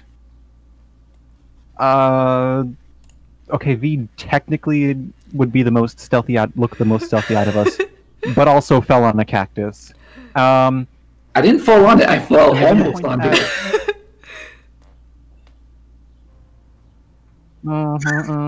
Yeah. So what do you do, Manaya? Maybe that's your version. No, I'm kidding. I'm gonna turn to Cardew, and I'm gonna say, well, Yeah. what am I gonna do? What are you gonna do? While you think about this, Dewey, I'll give you second pick on what you decide to do because you're right behind. I do want to wait for Manaya's decision, Okay. but I'm interested in sneaking over to the bookcases and the Okay. door next to it. So Manaya, unless you stop Dewey, I'll allow you to do that, Dewey. Yeah, Okay. Manai's not a very quiet person. Is gonna quietly shuffle aside. Sounds good. Dewey, you're trying to be stealthy, I'm assuming, about this? Sure. Okay. Yeah. Sure. Roll stealth. And Great, yes, Oka, go ahead. As Dewey starts moving forward, Dewey's carrying that big sword on their back, but Uh-huh. they also froze in the tundra, and they're so small. Wait, am I still wearing a sleeping bag? You are still wearing a I think so, No. yeah. Oh, shit. Yes, Oka? Oka's gonna draw one of their swords Uh-huh. and creep right behind Dewey Okay. to behind them. Okay, you brush past V and you're gonna follow Dewey to protect them, presumably. Roll stealth. V, what do you do while this is happening? Yeah, I am. As I see these dragon thing carvings, my V gets real serious. Okay. For perhaps the first time they've seen this, Okay. and I want to stealthily go through and just look at them and see maybe see what's on the bookshelves, see what's Okay. try to get a clue of what's going on in this room. Look at the paintings, specifically? Yeah. And the tapestry? Yeah. Okay, but just Yep. to also get a general sense. All right, why don't you roll stealth for me first? And Manaya, while all this is happening, what are you doing? Everyone's pretty much dispersing from out around you. Yeah, I'm going to keep an eye on the presumably lizard dogs. Mhm. But otherwise stay in the entrance. I don't think I Sounds could good. risk moving without making noise. Are you gonna unsheath your axe? Why don't you think on that? Dewey, yeah. what did you get on your stealth roll? I rolled a 22. Awesome. And nat 20. Awesome. Oka, what did you get? A 17. A 17? And I used a point of inspiration to get that 17. Sounds good. The two of you do not disturb the sleeping lizard dogs as you slink your way over to the bookshelf. As you make your way over to the bookshelf, you notice that pretty much all of the books are written in Talamadi. So you don't know what they say. You know, you can't even read what's on the spines, really. But some of the books are less so books and more scrolls. And why don't the two of you just roll history for me? V, as you make your way over to the paintings and the tapestry, is there anything in particular you're looking for? I guess with the imagery of dragons and such, I would like to know, like, colors, you know. Sounds good. Yeah, I think I get what you're getting at. Roll investigation for me. And Manaya, roll perception. Dewey and Oka, what did you get? 11 and 15. Oka, you're not sure, but you've seen maybe a few of these scroll-like things hanging in worship rooms before, specifically in Talmud. These seem to be religious scrolls.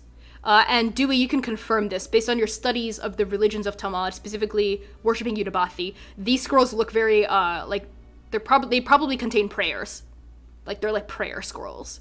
And you also notice on the bookshelves as you're looking at them various things that indicate religious affiliation. You see bowls full of like small offerings of like copper coins, and you see like little dried herbs here and there, you know, on the upper shelves of the bookshelf. V, what did you get for your investigation roll? 19. 19. Something interesting. The only dragons that are here are metallic, which are gold, silver, bronze, brass, and copper dragons. You would know with your 19 investigation that this is missing 5 of the chromatic dragons. The red, blue, black, white, and green dragons. Yeah. While you're considering this and looking at it, why don't you also roll, let's say, religion for me to think through why this might be? And Manaya, what did you get on your perception roll? Yeah, looking around the room, I used a point of inspiration to turn that 4 into a 21. One of the dog lizards is stirring. It is the one that is molting. It's like, it seems to be waking up. Oh. I'm going to take out my axe. Okay. Just prepare. Okay. I'm sure they're going to attack us. Okay. You prepare your axe. Are you shouting, you know, out like a warning? Or are you trying to get your friends' your compatriots' attention? I'll knock on the side of the entrance. Okay. Just quietly, but enough to where people can hear. Sure. Before I resolve that, V, what did you get on your religion roll? A neutral 10. A neutral 10. Let's say based on your specific knowledge of dragons due to your backstory, there does seem to be some kind of split between metallic and chromatic dragons. Some sort of animosity. You're not sure what the exact specificities of the division is, though. You're not sure like why they don't like each other. But they don't like each other. You know that. And then the three of you hear Manaya rapping, okay, against the entrance. No kidding.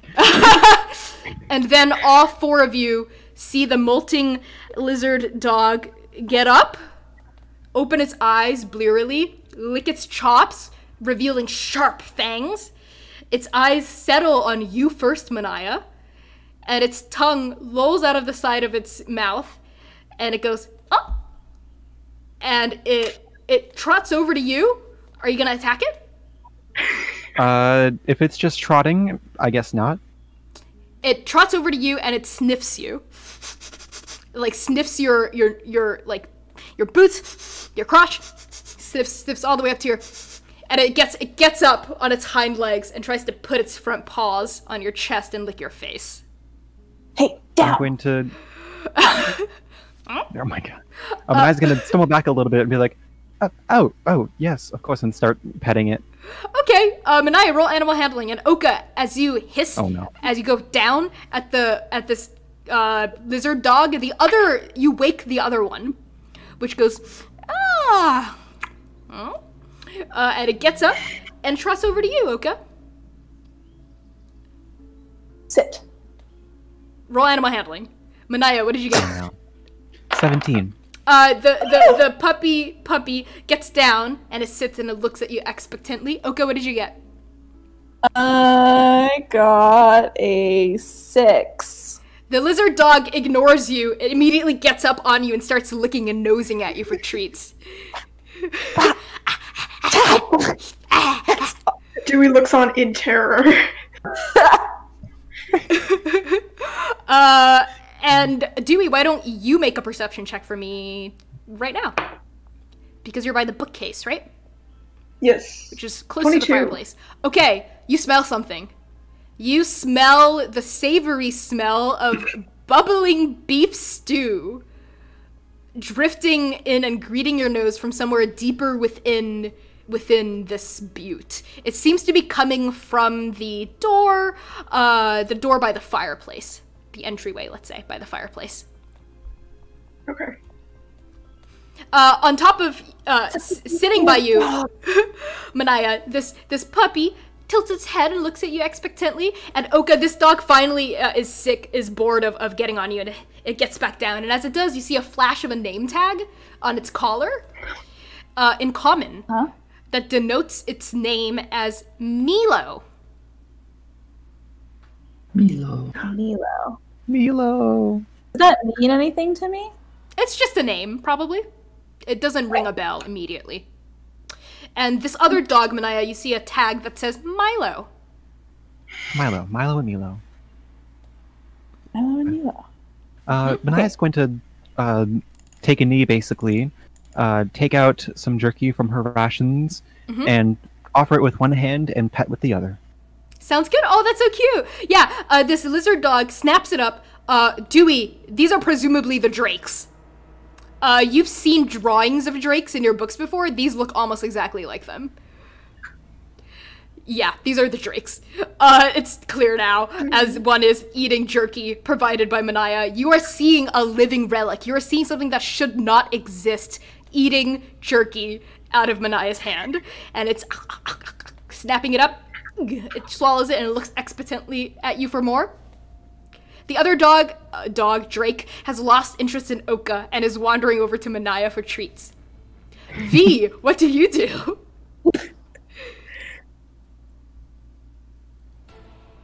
Oh god, this is way too intense, this song, for right now.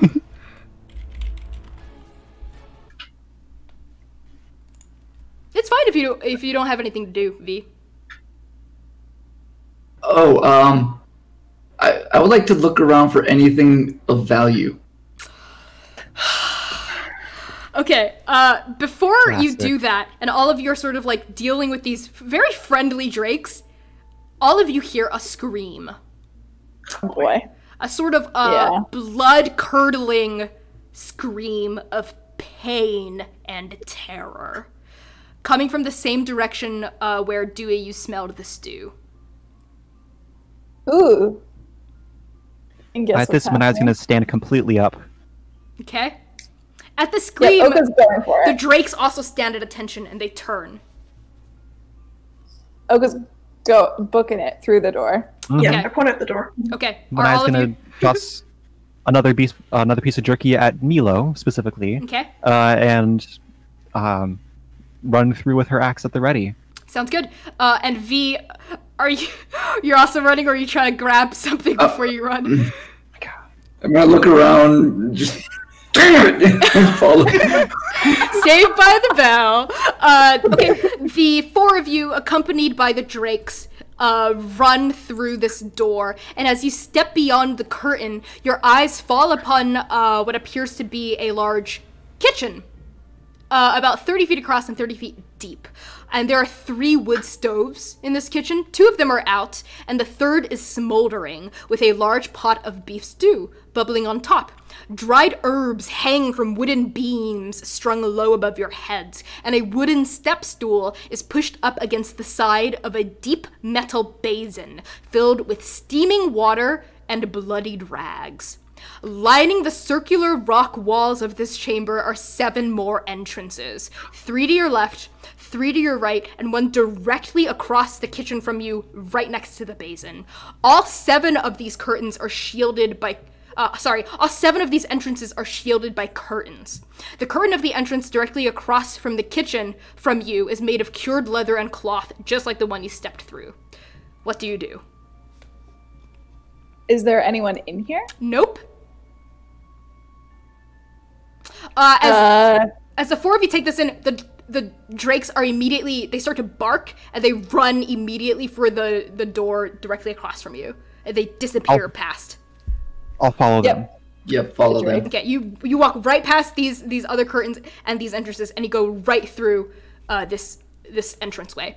And as you do, another gut-wrenching scream of pain and fear resounds through the tunnel as you enter into a sloping passageway. It's kind of like the opposite of the passageway you came in from. This one slopes at a 45-degree angle up, whereas the one you came in from sloped downward. And the scream reverberates through the rock walls of this chamber. And the shrieking is almost immediately accompanied by a chorus of shouting voices. Quite a few people from beyond wherever you are. And why don't all of you make a perception check as you begin to clamber up this passageway, following the scrabbling toes of these drakes. 14. 2, 14, 4... 15. 15. Dewey got a 15? And Manaya got a 14? Okay, Dewey and Manaya, you hear distinct sentences, but Oka and V, you only just hear shouting. Dewey and Manaya, the two of you hear something that sounds like this. Now, I don't take kindly to being threatened. I don't take kindly to being lied to. Steward Kaken, the bleeding's not gonna stop. Calm yourself, child, and pray to the goddess for a just reward. Bleeding! Bleeding! Bleeding! To sound we shall return, and with music as our guide we shall... This is just a big misunderstanding. I'll misunderstand my fist up your... and why don't all of you roll athletics to see how quickly you get up this passageway? 19. Oh yeah, baby. 19. 22. 22. 4. Oof, 6. 6. That means, I think what this means is, Dewey, you're at the very back. And then followed by V.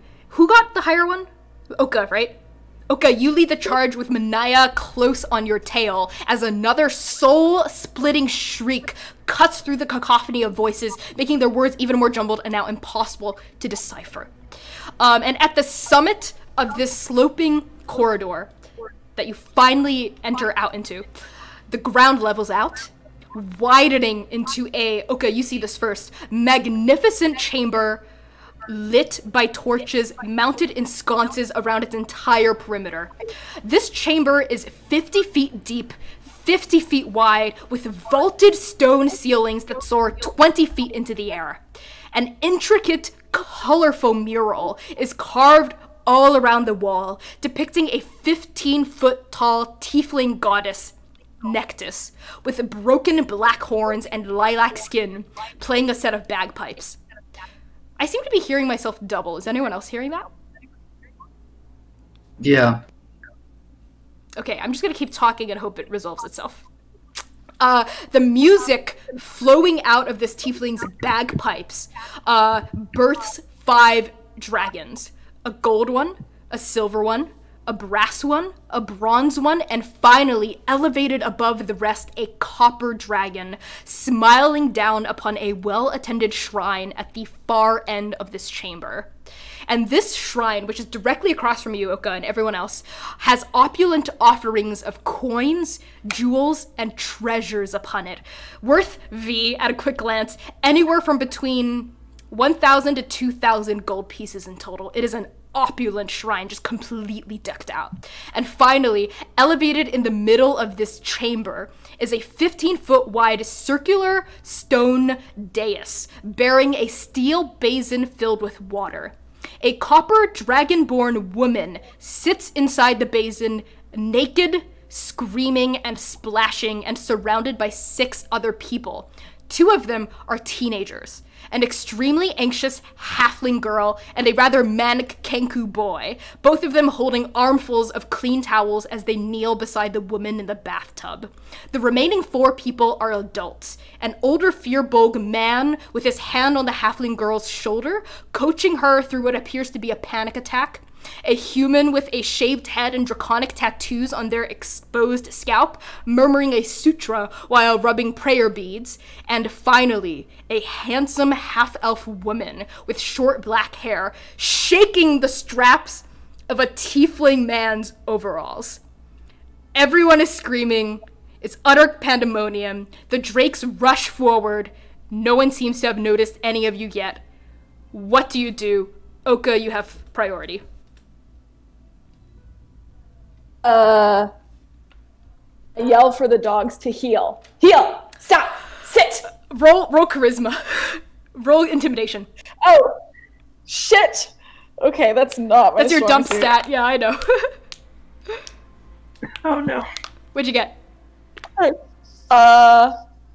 5 minus 2, so 3. That is not sufficient. The dogs completely ignore you, the dogs, the drakes. They run forward and they immediately start mobbing the basin.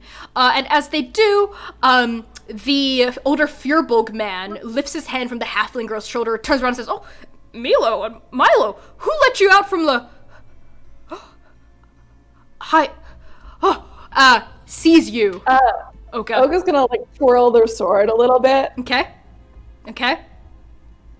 You twirl your sword a bit, and this Feuerbulg man goes, Hi, steward! Hi, steward! And at that, the half-elf woman who is shaking this tiefling man's overall straps pauses and turns and sees you and your crew. She looks completely confused for a moment, and then she goes, "Who the hell are you?" You're late for a party, I think. Happy Adolin. Glad to see that you're all doing something really fucked up.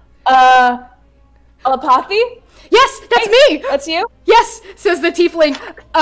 He looks terrified, and his tail's lashing, but he has a smile on. He says, yes, this is just a big misunderstanding. Look, if you put me down, High Steward, I'm sure we can get to the bottom of this. And this half-elf woman, this High Steward, looks at you, Oka, and says, "You know this man?" He's late for a party, actually. Do you know this man? As a matter of fact, I do. And Delapathi says, "Look, I can explain." And this half-elf goes, "You've done enough explaining," and socks him in the face. And Del goes, "Oh!" And he coughs a bit, and the half-elf woman, she's very muscular, goes, "I assume you're hired swords here to rescue him. Well, let me tell you, he came here of his own volition. And he lied to us." Everybody lies once in a while. That's no reason to get upset with them. Exactly. Thank you, my elven sister. Like I said, there's a perfectly round and rotund explanation for all of this. Explanation for the fact that you lied about being an experienced doula? It was less of a lie, more of a fun exaggeration. Happy Adolin, who's having a baby? The dragonborn woman in the tub screams. As the Kenku boy goes, "Baby, baby, baby!" And this half-elf woman goes, "You're here for him, aren't you? But you're not gonna get him. We don't take kindly to those who try to lie and trick the copper siblinghood. And now that the 4 of you are here, we can't let you go." Do you just... I'm sorry, if I'm hearing right, do you just need someone to assist in a childbirth? Is that it? 'Cause, Yes! Can you? He grabs one of his notebooks and flips through it. Okay. You aren't seriously Sure. considering helping them. I don't want to fight them. Well, neither do I, but you... Well, as a friend of our friend, yeah, we might be able to get some money out of this if charged for our services. Money. You misunderstand the situation you're in. We're not usually a murderous group. And we will not be, but you will not be leaving our lair.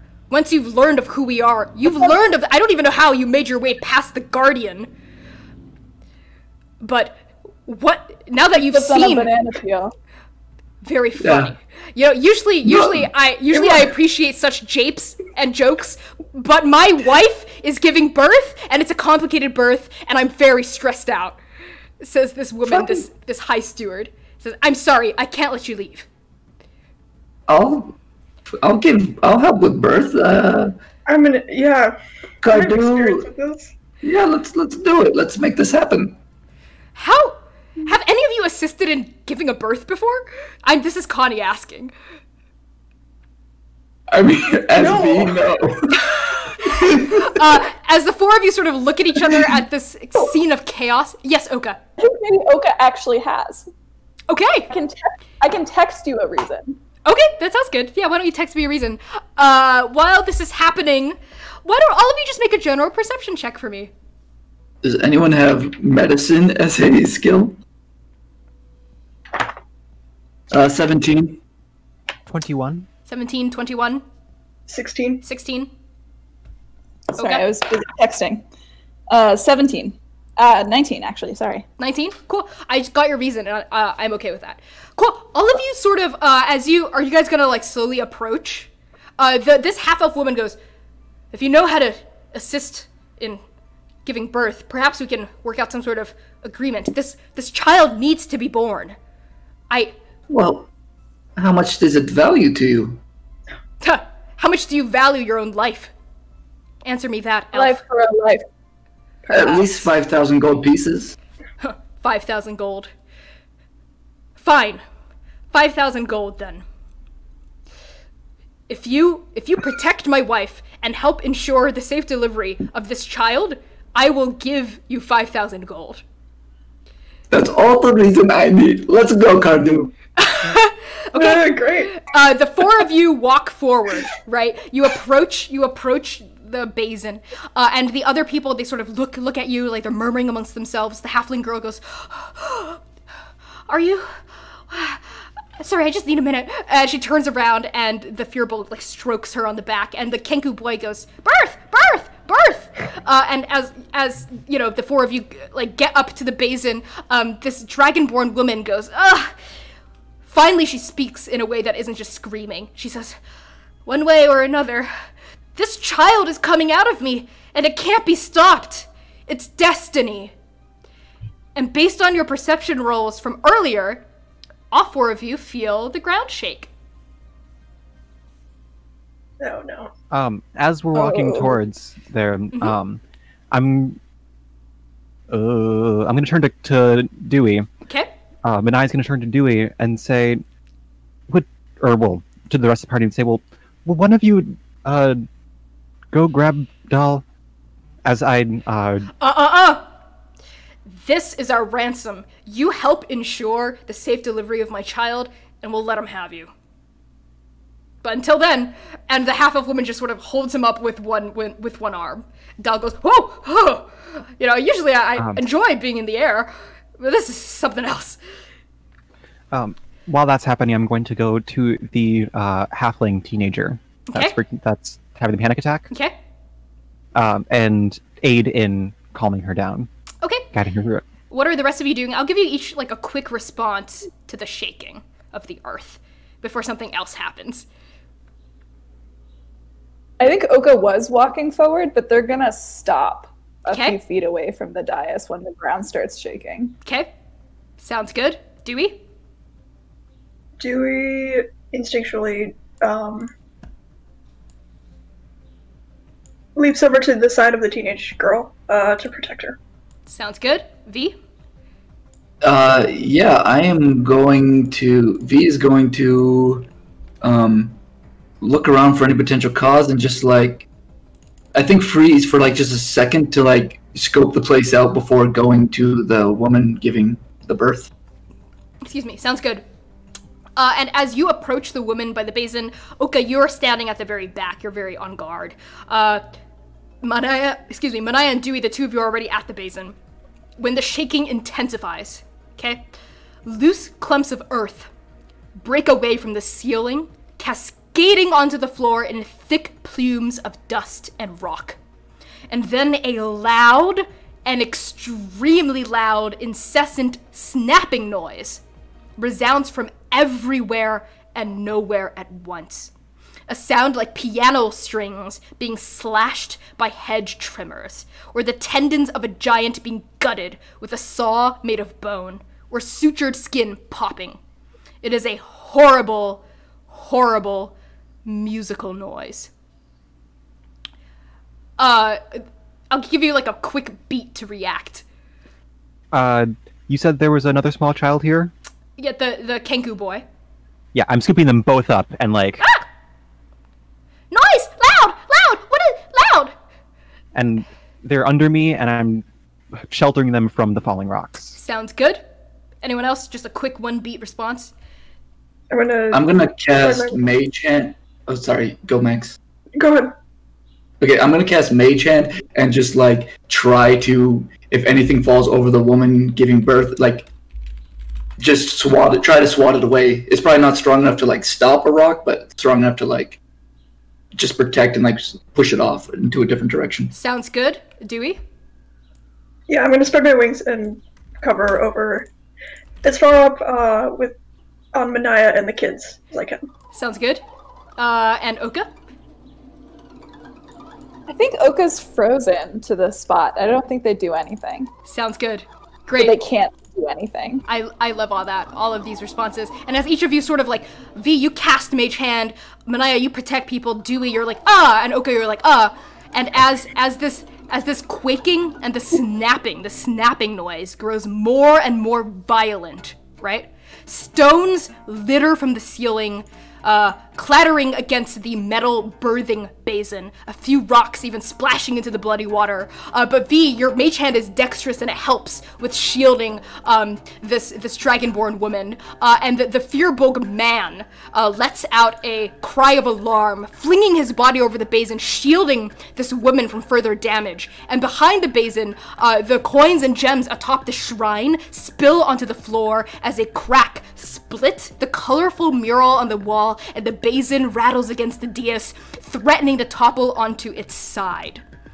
And then the wall behind the now overturned shrine, as it smacks onto the ground, explodes. At least, that's what it feels like. As chunks of rock and stone bash inward, the people on the dais scream, and cold, wintry desert air blasts into the chamber as the outside world is suddenly and violently exposed. The first thing any of you notice is that the sky has no stars. Gone are the hundreds of thousands of stars that usually adorn the night sky of Indake. Gone are the constellations. Gone are the 8. Everything beyond the birthing chamber is as blank and voidless, you imagine, as when the universe was first expelled from the loins of creation. The second thing you notice is the monster. A 10-foot tall mass of oozing, pulsing, rotting flesh hovers in the air before you. Mouths the size of watermelons teem with sharp, gnashing teeth, rivulets of bile cascading from the peeling boils and blisters that cover this creature's fetid body, and a web of animated steel chains coils around this nightmare, seeming to maintain the structural integrity of its shifting, boneless form. Chains lashing, this creature opens its many mouths and emits a grotesque screech that sounds like a cross between a crying infant and a prisoner being tortured. 2 more monsters crest the mound, each roughly the size of a dog, appearing on either side of this creature, one on the left, one on the right. These new monsters are pale, hairless, and bipedal, like extremely muscular plucked chickens, except instead of a neck or a beak, they just have a huge, fleshy mouth full of sharp, rending teeth. The skin looks thick and durable. How do you respond?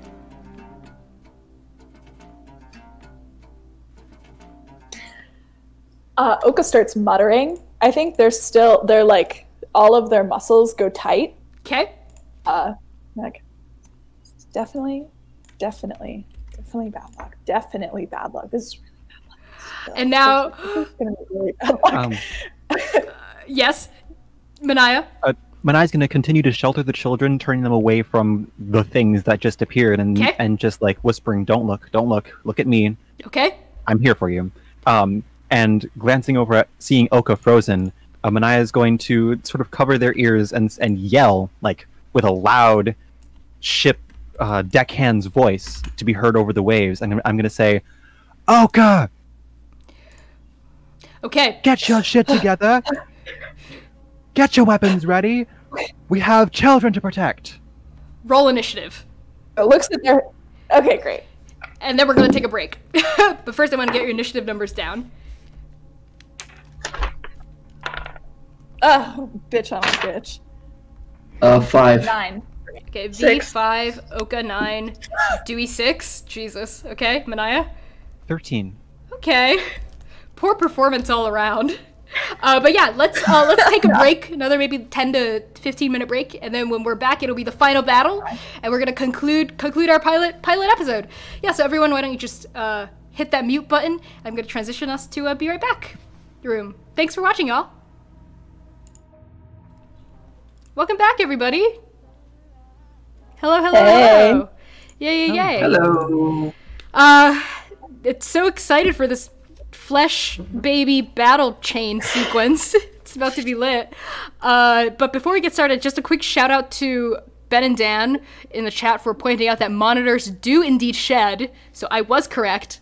I also glimpsed someone asking what everyone's subclasses were in the chat. It's true, we don't have it on the overlay, we haven't mentioned it yet, but hopefully we'll find out this combat. And yeah, let's get right back into it. Okay, so based on the initiative order, the first person to go is not a person at all. It's going to be these two smaller but equally vicious looking monsters, okay? Each of them let out kind of a bloodthirsty squeal, and one of them is going to dash forward, right? And it's going to try to launch itself at Manaya on the dais. It's very fast, even though it's small. It uses two little bipedal like scurries. It's going to launch and try to bite you. Just try to sink its nasty, gnarly, sharp, rending teeth into your body. And your armor class is 15, correct? Yes. It does not make it, but it does sort of. It latches onto your arm. So make a strength contest against this thing versus its dex. Let's say.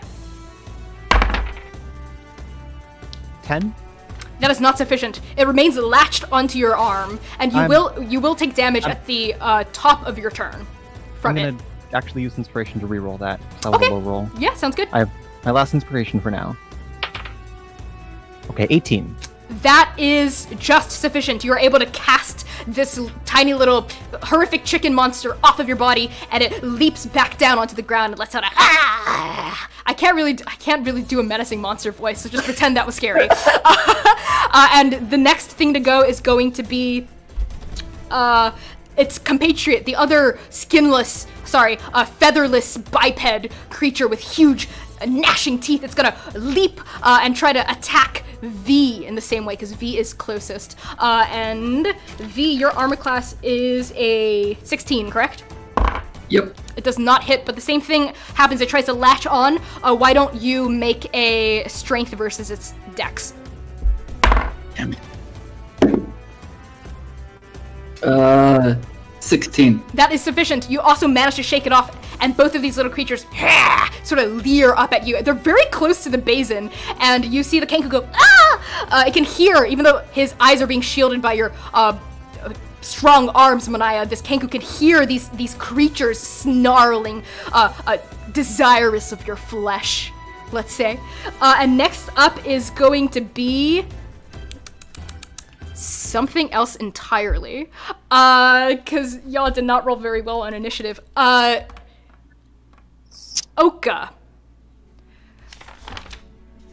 Oka, make a... Actually, no. What's your new armor class? I know we, redid your stats at some point. It's not 14, 15! is it? 15! Okay, great. You have a 15 armor class. Let's see. What's gonna happen to me? It does not hit, but something from the darkness beyond this huge floating mound of flesh and blood and pus, something from the darkness beyond whizzes whizzes in to this birthing room, let's say, and it narrowly whizzes past your head and it lodges into the ground next to your foot. And you look down and it's a razor sharp tooth. About this big. Maybe like almost a foot long, sharp, razor sharp tooth. Okay? Fucked up, I love it. Next up is going to be Manaya. With Oka on deck, but Oka, you might not go next, it might be a monster. Go for it, Manaya. Okay. Refresh me on who all is here. Okay, so it's all the people in the middle. There's this dragonborn woman sitting in the tub. She is... Yep. She's giving birth. And then nearby is this high steward, is what she was called, this half-elf muscular woman holding Dalapathi Saeed by the scruff of his shirt, essentially. And then there's this shaved head human, an older Firbolg, and 2 teenagers, a Kenku and a halfling. And of course, your compatriots. And the Kirku was the one that was originally consoling the halfling. The Firbolg was. Firbolg, okay. Yes. They all look extremely terrified and very shocked that their wall was destroyed and their shrine toppled and these monsters now menacing you. Just as a reminder, these 2 little chicken-like monsters are within melee, are right in front of you and V. This huge floating mass of flesh and pus has not yet taken a turn, but it's within range. You could shoot it with a ranged weapon, or you could use your movement to get up to it and hit it within melee. And whatever launched a projectile tooth is out of range. Or so you presume. It's in the darkness beyond the butte. Okay. So I'm going to pass these children off to the Fergor? What was that? The person next to me. The Firbolg. Oh, the Firbolg. Firbolg. Yes, the Firbolg. Firbolg. Mm-hmm. Let me write that down. Mm-hmm. Okay. I'm going to pass them off and say, like, watch them, whatever. The Firbolg looks at you and says, "Yes, I will. Are you going to protect us?" With a stern nod and a swift movement, I'm going to whip around, standing up to my full height. Okay. Bring out my axe. Okay. And slam it down onto this plucked chicken of a man. Sounds good. Make an attack roll. This thing is pretty fast. It's like darting all around, and its hide looks pretty tough. So yeah, make an attack roll.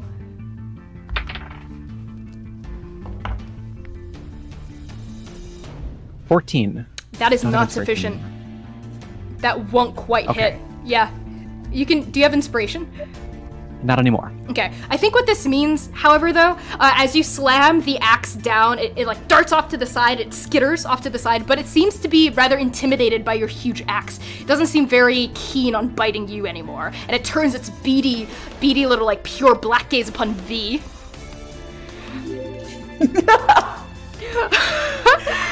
Is I there... dream about this once. Manaya, why don't you tell us what your subclass is?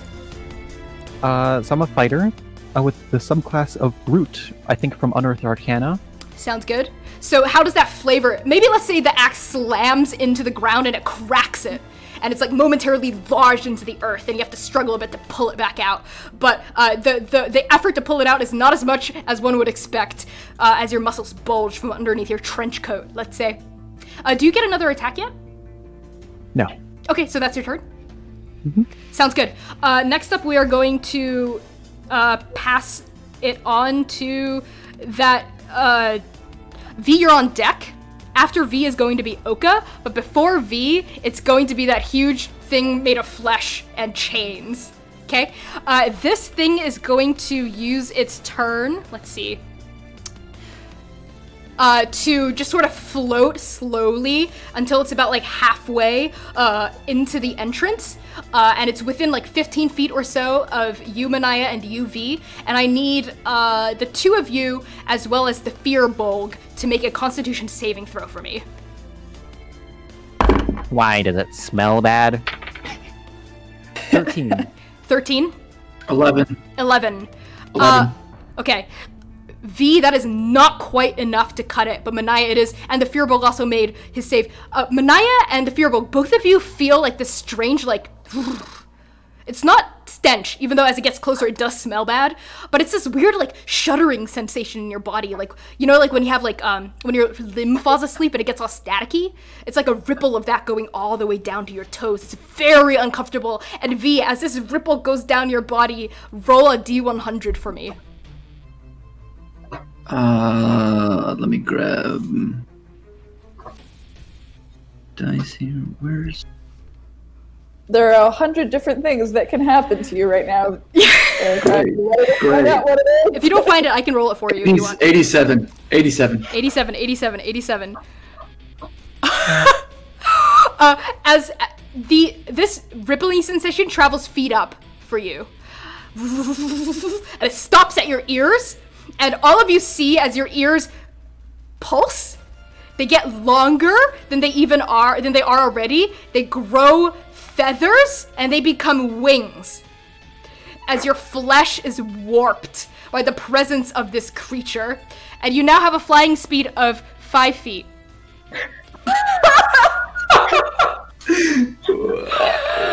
What? Yeah, you look. Yeah.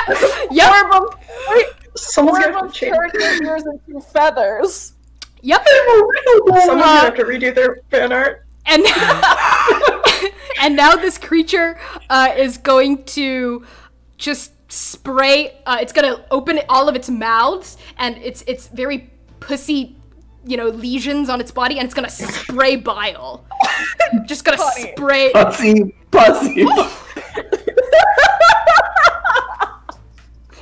Y'all, I did not even realize. It's gonna open its pussy.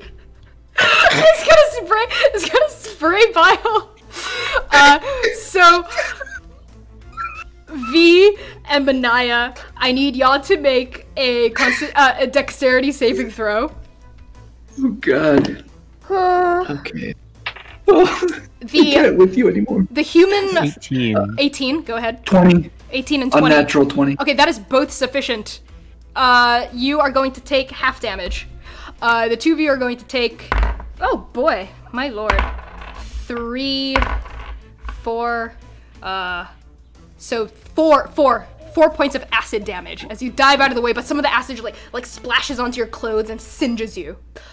Singes through the patches it made on your fine vest, V, and it singes a few holes in your black trench coat. And you notice that the human person with the shaved head sort of throws themselves in front of the bathtub and shields everyone from getting attacked by the bile. Shields not the two of you, but their compatriots, let's say, and you see them go as like their back is seared through with this acid. They take the full brunt of the damage. They're still standing, but they don't look great. Like boils begin to erupt on their skin. Okay, and next up is going to be Oka with, wait, it's gonna be V with Oka on deck. And after Oka is gonna be Dewey. I'm gonna use my newfound friends, my wings, to hover 5 feet in the air. Like you a will. boss. You'll be moving out of melee range technically from the two little chickens, so they will have an attack of opportunity against you as Okay, you. wait, as you fine, hover. never mind, fine. Ruin my fun. You can why take don't it, but I think you have like 19 hit points or something. Well, only 15 now. Right. Okay, so I'm going to use 1 sorcery point to use Twinned Magic Sounds to cast Chromatic Orb. Great. With some fire damage, fire orb. So V is gonna first she's gonna look at her vest, which got some singed poison eaten away, and be very angry. Okay. And she's going to cause 1 fire orb, and then kind of it floats to the side while another one pops up, and she like sort of juggles them too, spinning in the circles. Sees the dog or the chicken creature and the chicken and the person, and I'm like, She like grabs the one and just like flings it on the chicken like right in front of her that tried to attack her. Okay. And then fling it at the other one that now is interested in her. Okay, both. I like that we're calling them chickens. Yeah. So is that an attack roll? Yes. Go for it. Where is it? Oh, there's my. Go for it like a groundhog.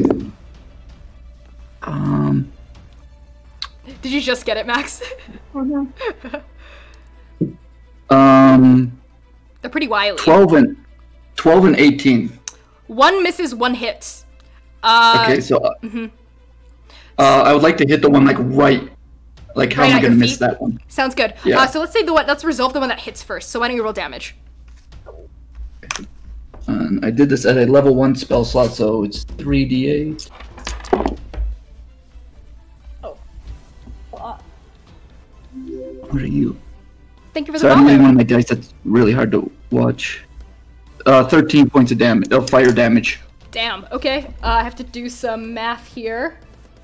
Yeah, it does not Fire look chicken. very good. So why don't you describe to me what it looks like as you fry this chicken?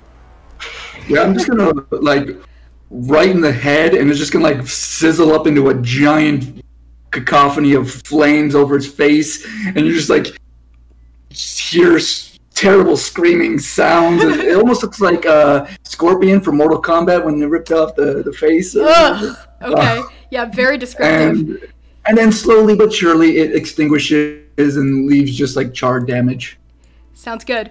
So this column of fire swirls around this creature and it lets out a horrific rapturous shrieking noise. And when the fire dies down, you see that it's thoroughly charred, burnt chicken. And you see that you've actually burnt away a few flecks of its hide. You've chipped away at its armor class. From this fiery vortex, which is going to bring it down by 1. So I'm going to mark that.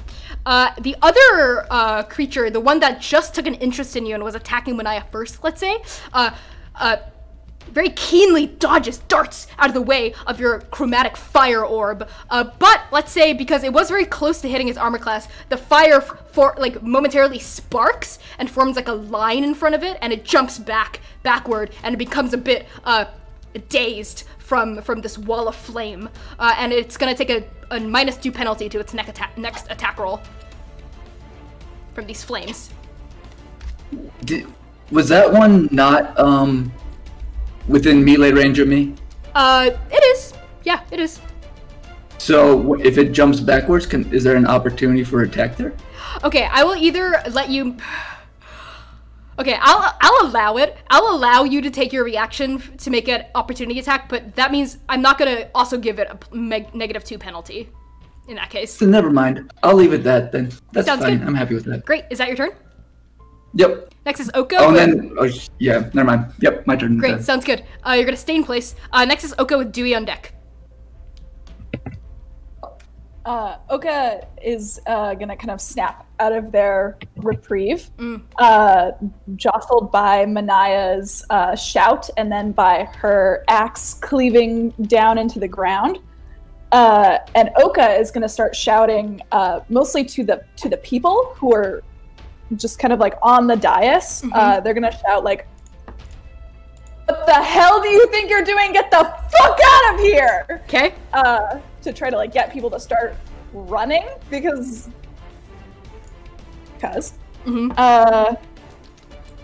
and Oka is going to run forward as well, and they are going to activate their Crimson Right on their Dao Blade.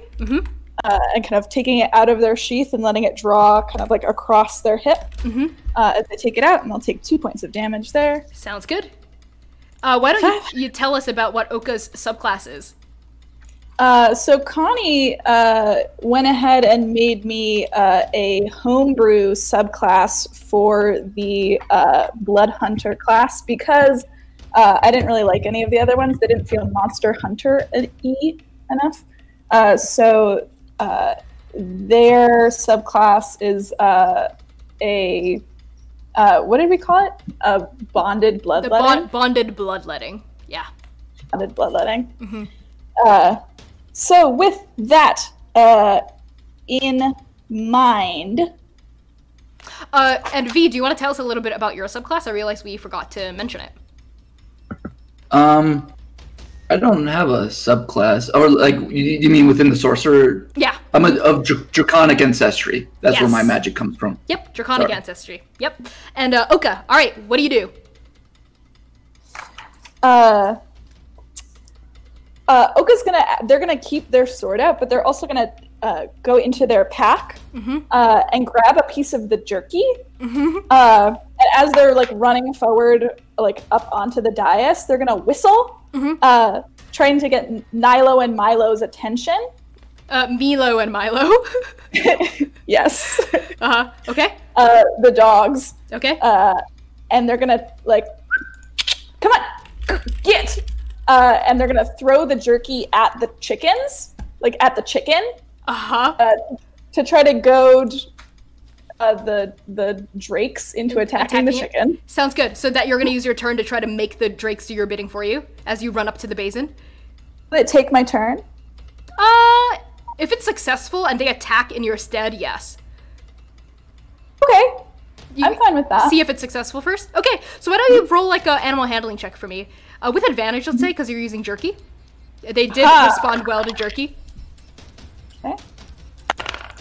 Oh, natural 20. Okay, great. Hello. That's awesome. A natural 20. I will give them advantage on their attacks against the chickens. So they both go, like they go, they like stand up, they like, sit up straight, and as you throw the jerky at the chickens, each of them leap majestically over the bathtub, and they try to go for the jerky, and in the process start biting the chickens. So let's see what that does. Yeah, both of them hit, and each chicken, let's say, is going to take six points of piercing damage as the drakes like chomp down very hard into the hide of each chicken. 6 points. Let's see. Okay. The one that was charred is not looking so hot. Probably one or two more hits could take it out. 26. Okay. Okay. Yeah, the one that's charred now has like deep puncture wounds from this guard drake biting into its nice toasted flesh, and the other one just lets out a and like scrabbles against the guard drake's mouth, and then both drakes sort of like let go of these chickens. Okay, you can still say, and move if you want. You're now within melee of the chickens and within range of the puss chain thing. Is that what we're gonna call it? I don't have any other actions that I can take, so Oka is just gonna kind of like sidle up right beside Manaya. Okay. After yelling for other people to start running. Sounds good. Next up is going to be Dewey, and that is going to be the end of the order. We're going to go back to the top with Manaya as the first for the PCs. So Dewey, what do you do? Let's see. Dewey, he reaches to his back, and he takes both hands and pulls this giant sword out of his pack. Okay. And he looks like he's about to swing it, and instead he just tosses it at the big bad flesh monster. Okay. And in midair, its wings activate, and it starts flying towards it, because that's my flying sword, Beast Companion. It has wings? Do wings come out of the sword? They're like little wings, but yeah. What's your subclass? Could Dewey get any more awesome? What is my subclass? That's a good question. Do you not know? Wow. Okay. I don't know what. That's really funny. We could get to that later, but why don't you make an attack roll? I'm assuming that's what that is, right? Attack roll? Right. Okay. Attack roll. For your beast companion, this flying sword. 17. That is sufficient. Roll damage. Come on. It does 5 slashing damage. Okay. Because I rolled a 1. Ah, I see. Yeah, it doesn't really, this creature doesn't even really seem to feel it. As the sword sprouts wings, it whirls through the air, little wings flapping like crazy, let's say, and it like slashes down against against the flesh. But the flesh, like, opens up a little bit, and you see a little bit of blood come out, and then it seems to, like, close up again. It doesn't even seem to notice the slashing damage. But it does take the full 5 points of damage. Okay. Do you have another attack? Because that was just your companion, right? I don't think I'm gonna make another attack. I'm going to rush over to... Does the basin look mobile? Or is it, like, built into the ground? It looks mobile if you could pick it up. But it has a person in it. And a lot of water. Can I try and drag it out of the way? Yeah, okay. But as you move toward the basin, you're gonna, okay, yeah. Why don't you, yeah, okay, let's say you can. You move up to the basin, and you, due to Oka's, hiding from their turn, all of these people, you don't know what they are, this cult, you don't really know what they're doing here.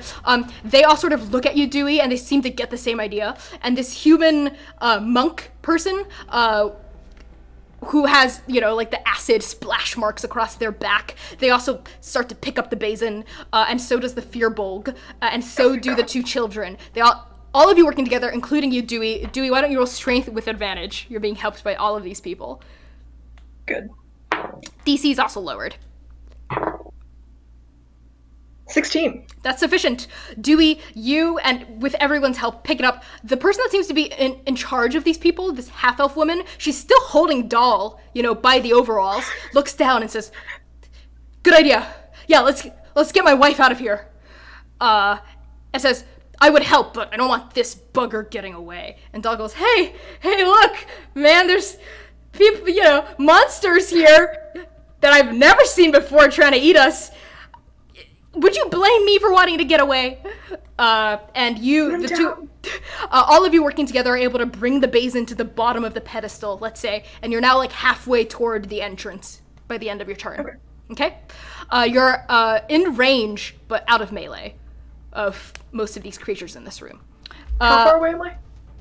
I'm not going to use strict feet because we're playing more Theater of the Mind style. So if by the, because you're closer to the entrance that you guys came in from, if we get back to your turn, you'll have to use all of your movement to get to the flesh guy, and maybe half of it to get to the little beasties, let's say. Okay, so Dewey, that is the end of your turn, and all of the other NPCs are also using their turn to move the basin with you. That was their turn to help you. And now we're gonna go all the way back to the top of the order, which is going to be these little chicken things. Both of them incensed, angry, now scared by the fire that V cast, are going to launch themselves at Manaya. One of them is going to have a -2 penalty to its attack roll due to V's helping. So let's do it. Manaya, your armor class is 15. 15. Okay. The one that has a -2 penalty just misses. Make a strength contest, like usual, against its dex as it tries to latch onto you. 7. That is sufficient. You manage to cast it back onto the ground, and it rolled low. And the second one is going to hit. Unfortunately, it's gonna lodge onto your arm, and it is gonna chomp at you. It's gonna chomp at you for. Get out my trusty little dice here. Oh wow, it rolled high. 9 points of piercing damage. Okay. And it is now, it's because it hit you, you don't get a contest on its turn, it's latched onto your arm. And yep. Basically, it continues to gnaw on your arm, and at the top of your turn, you're gonna take some damage from it gnawing on your arm, but you can use a bonus action to try to get it off. So that is going to be these little wretched creatures' turn. Next up is going to be Manaya? Yeah? Mandaya. Yep, Manaya. And then on deck is going to be Oka. On deck is going to be Oka, but they're a monster. Wait, V, sorry. I have like all of the numbers written out of order. My apologies. So it's going to be Manaya and then V. But before V goes is going to be the flesh thing's turn. All right, Manaya, what do you do? All right. Well, first things first, I'm going to take my bonus action to try to rip this thing off of my arm. Okay. So why don't you make a dex contest against it. Or strength contest. That makes more sense. It's latched on. But it does say right at the top of your turns, before you can even make this check, you will take some damage from it gnawing on you. So you're gonna take just 2 points of necrotic damage as you begin to bleed through your black trench coat, and its teeth gnaw closer to the bone. All right, now make your strength contest. It's black, so you can't see the stains. Ooh, 24. That is more than sufficient. Describe to me how you're ripping this thing off, and I'll even let you throw it away from you if you want. Oh, no. So you said this giant floating monstrosity has lots of mouths, right? Mm-hmm. So here's what I'm gonna do, right? I'm gonna rip it off by like its feet or its back, right? Uh-huh. And you said it's like 15 feet away? Uh-huh. Manaya's gonna run up and shove it into one of its mouths. Okay, that's gonna take a check. I'm not sure what it is yet. Okay, first of all, the first thing I'm gonna ask for, you rip it off, that's fine. You're gonna be running out of melee range of the other one, so it will make an attack of opportunity against you. Is that okay? Okay. It's gonna hit. And you are going to take, oh, that was the wrong dice, sorry. One point of piercing damage, and it's gonna latch onto your leg, let's say. So you're like running with this thing attached to your leg. And now you run up to this huge thing covered with gnashing teeth. And as soon as you get within 10 feet of this thing, this horrific stinking thing, make a Constitution saving throw for me. Con saving throw. All right. 19. That is sufficient. Yeah, you're able to sort of like quelch down your bile and your disgust at this like horrific smell that surrounds this creature. You run up to it and you shove this little chicken, monstrous carnivorous chicken into its mouth. What is that gonna be? I don't even know if this creature's gonna contest it. Well, the chicken is, but I don't know if the other creature will. It's pretty bloodthirsty. Okay, the chicken's gonna try to contest its dex against your strength, let's say. It's gonna see if it can wiggle out of your grasp. Can it beat a 17? It's a dead tie. So What? I think ties go to the defender. So this thing is defending against being shoved into this other creature's mouth. Oh! What? Boo! Hey, you can't just I boo the ruling! You boo me? Boo! I'm sorry, the dice. Yeah. I do not control the die. But what I do like your thinking, Manaya, you can have inspiration for that move. And instead of it being shoved completely into its mouth, let's say you do graze it against its teeth a little, but it flails and it plops onto the ground. So it's gonna take less damage than it would have, but it's still gonna take some damage. It's gonna take five slashing damage. All right. So that is going to be okay. Cool. It's gonna take 5 slashing damage. This wasn't the charred one, right? Correct. I thought it was. It was No, the charred one was the second one. So okay. Yeah. So the charred one is on Manaya's leg. I'm pretty sure. Yeah. This was not the uncharred one. Okay. So it's gonna take that much points of slashing damage, and it's gonna let out as like this other fleshy creature's teeth rake its side, and crimson lines well up along its ribs, and it flails onto the ground. Is that all you do for your turn, Manaya? I think that's all I can do. Great. V is next, but before V is going to be this very monster that you've just tried to feed one of its allies. And it is going to, let's see, what is it gonna do? Well, you're pretty close, so it's just gonna try to bite you. It's gonna open its many mouths and loom forward and try to like just bite you. Yes, Me? you, Manaya. Okay. Because you're right up in front of it. So it is going to make an attack roll. It is gonna hit. Manaya, how many hit points are you at? 19. Oh, great. You are going to take. Oh, sorry, I rolled the wrong dice yet again. 2 points of piercing damage as its teeth dig into your shoulders, and an additional 3 points of poison damage as its drooling puss sort of like seeps into your wounds and makes you shudder as it burns like acid in your wounds. Okay. And then it is going to spray its bile out again. So Manaya and V, make a dexterity save for me. I'm pretty much with V on the dais. I think I'm Okay, yeah, also there. make the save for me. Yeah, we're right up at the dais. 9. 17. 17. 6. Manaya and V, the two of you are going to take 6. Oof. 11. 12, 13, 14. Oof. Points of acid damage, and Oka, you are going to take 7.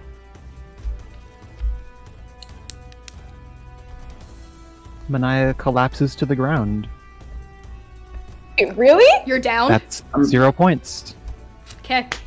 Shit. I'm at 1. Okay. Oh my god. Okay.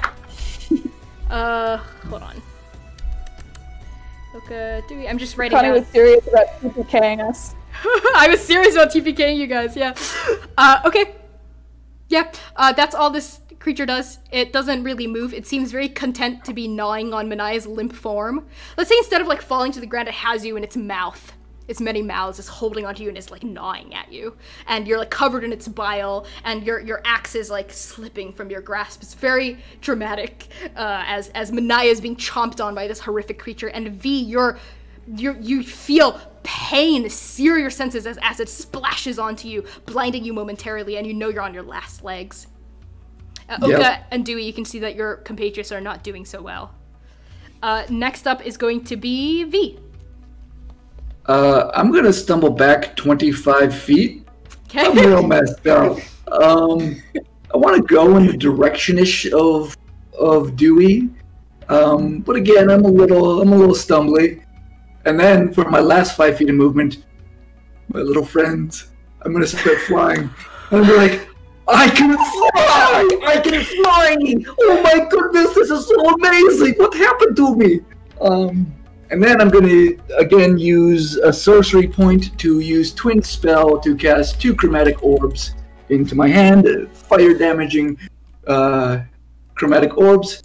So again, a red one's gonna come out. I'm gonna look at it with like an intense power, and the other one's gonna come out, be like, I am a goddess. And I'm gonna chuck it at this the first one was gonna be at the pus creature, as we call it, and then the other one is I'm aiming for the let's go the uncharred dog. Let's give him some more damage. I love this flavor. Why don't you have advantage on both attack rolls? Sweet. It's because we're almost dead.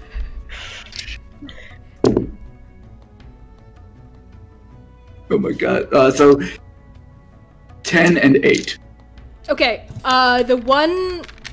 I have inspiration, right? Yeah. Did I get it? You can have double advantage if you want. Okay, one more. One more go with it. Please, for the love of God. Fingers crossed. So you said double advantage, so I can roll a second time when this... Yeah, I'll allow it. I'm doing multiple. Yeah. Okay. Okay, 18 and 22. Both hit. Both soundly hit. Excellent. Yep, roll damage. Okay. So for the first The one at the creature- flesh thing. Yeah, for the fleshy dude. Oh fuck yes. 19 fire damage. Holy moly, that's What? huge. Great. Oh, shit. And for the one dice. The uncharred one. 14 points of fire damage. Okay, yeah, you kill the uncharred one. How do you want it to die? You know what I would like? I would like it to think this ball is coming at it. It's a ball to play fetch with. It's going to jump and leap and bite onto it, and it's just going to explode. I love that. As this, it's flames, right? Fire? Well, it's like a round red orb. Orb. Okay, cool. This round orb. You see it like reflected in its beady black eyes. It gets bigger and bigger in its eyes, and it lets out a ah, and it jumps into the air, and it engulfs it in its mouth, and then it seems to swallow it, and then you see its like chest bloom and crack, and then it explodes in a shower of guts and glory. It Excellent. explodes. I love it. Yep. It dies. Congratulations, you've killed it. Is there anything else you'd like to do on your turn, V? No, I think I just want to float 5 feet above the air. Sounds good. Yeah. Great, you I'm float good. 5 feet above the air, kind of delirious, drenched in Yeah, acid, chomped on. I'm debating my life is flashing before my eyes. I'm thinking about all the shitty things that I have done in life. Yep, you're considering maybe this wasn't the right path to go down. Okay, sounds good. So next up is going to be Oka, and then Dewey. Oka watches Manaya run forward, and in her attempt to shove that little chicken rat into the monster's mouth, be shoved into its mouth herself. And Oka is gonna take a really long pause. Okay. And I would like to use my Radiant Soul feature for my going to release some divine energy within myself.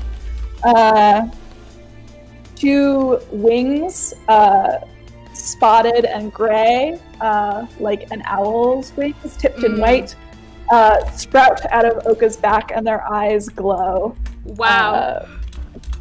Yep, everyone's got wings. Everyone's got wings now. Okay, how are the rest of you responding to this as Oka sprouts wings, their eyes start glowing, and they float in the air? Manaya coughs up some bile. You can fly too. We can fly. We're flyers. Here's what I would like to do. Yes, tell me. Oka is going to rise into the air. Okay. They're gonna take their sword, press the hilt against their chest, and they're going to dive bomb intentionally. Dive into one of the mouths intentionally. Let it open up, and they're gonna go in. Like the Kraken in Pirates of the Caribbean. I love that. Okay, first of all, I'm gonna give you advantage on your attack roll because that's just dope as hell. Okay. Yeehaw. Okay. That is a 21 to hit. That hits. As you dive down and you get within 10 feet of this creature, its noxious smell hits you like a wall. Make a Constitution saving throw for me. A 13. That is sufficient. You're able to quell your nausea as you dive in and just roll damage normal first. Just like normal damage that you would usually roll first. So I have my Rite of Flame active. Okay. So as Oka's flying down into the mouth, their sword begins to lick with flame. Okay. So that is a 10, 12 points of piercing damage. Okay. And an additional... Oh, wait, more than 12. No, yep, 12. And an additional 4 points of fire damage. Damn. Okay. For your initial damage, right? As you dive bomb into this creature's mouth, you're trying to like go into it, right? I'm trying to get behind its teeth and like carve up the inside. The inside? Okay. Wow, what role should I make you do for this? You dive bomb into this creature's esophagus, one of its many esophagi, and you rend it with your flaming sword, and then you get deeper in. I'm gonna ask you to make an acrobatics check to dodge the various gnashing teeth and to like twist your body in the correct way. Yes, okay. Could I contest athletics? Or no, acrobatics is fine. Acrobatics. Just make an acrobatics roll for me first. Let's see how it goes. 17. That is more than sufficient. This thing is not very dexterous in response. Its teeth gnaw dumbly at you, but you're able to twist and contort your body in such a way that you miss getting scraped by the worst offenders. But as you get in, you try to like carve it even more. So why don't you just roll again on damage one time for your sword and for your fire. Yeehaw! As you like twist it around, because it's very creative. It would do more damage than normal. 5, 6, 7, 8, 10. 10 points of piercing damage and an extra 4 points of fire damage again. Yeah, this thing is not looking great. Probably a few more solid hits could take it out. As you tear up its insides, and it lets out like a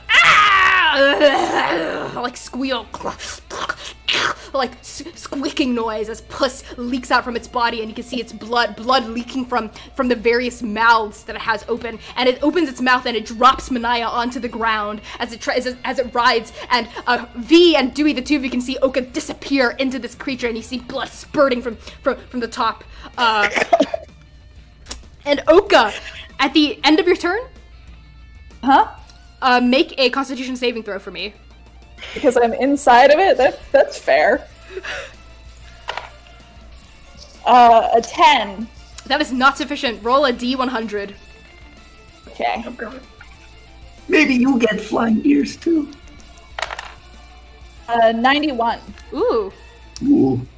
You're as you get inside, you feel the same like staticky thing ripple up from the tip of your head down your wingtips all the way down to the bottom of your toes, and as it passes down, the part of the skin of your body that is like left in its wake becomes brittle and hard and vulnerable. And as this feeling passes through your body, you have gained vulnerability to bludgeoning, piercing, and slashing damage. As long as this effect is active, your body becomes brittle and more easily breakable. Let's say as you're like surrounded by this thing's acid, it seems to corrode your very essence. Okay. Next is going to be Dewey. And then we're going to go back to the top of the order with Manaya, who will have to make death saves. The pus monster has Manaya in one of its mouths, right? It dropped Manaya. Fall into the ground. Yep. Oh, drop Manaya. What do you do, Dewey? V is within my reach, though. Mm-hmm. What would Dewey do? Dewey is going to cast Cure Wounds on V. Okay. And she regains... That's my spell casting. 12 points of health. Sounds good. What does this look like? I just reach out and touch this newly flying creature. And she glows, and some of her wounds close up. Yeah. V, it is a odd sensation as your skin sutures itself and the acid recedes from your body. It feels like it should hurt, but it doesn't. As your flesh is stitched back together and the poison is siphoned into the ether around you, into the weave, the magic that surrounds you, and you regain that many hit points. I come to him just like, oh, thank you so much. Yeah, it's like your consciousness is restored to you. Your state of mind stabilizes. Yeah. Dewey, is that your turn? Can you do anything else? Your sword is still floating. Yeah, your sword's still floating by that flesh thing. I'm going to point at I'm going to look at my sword and point at the flesh monster and be like, do something! So it attacks again. Okay, make an attack roll. Monster attack. 17? 17, that does hit. Roll damage.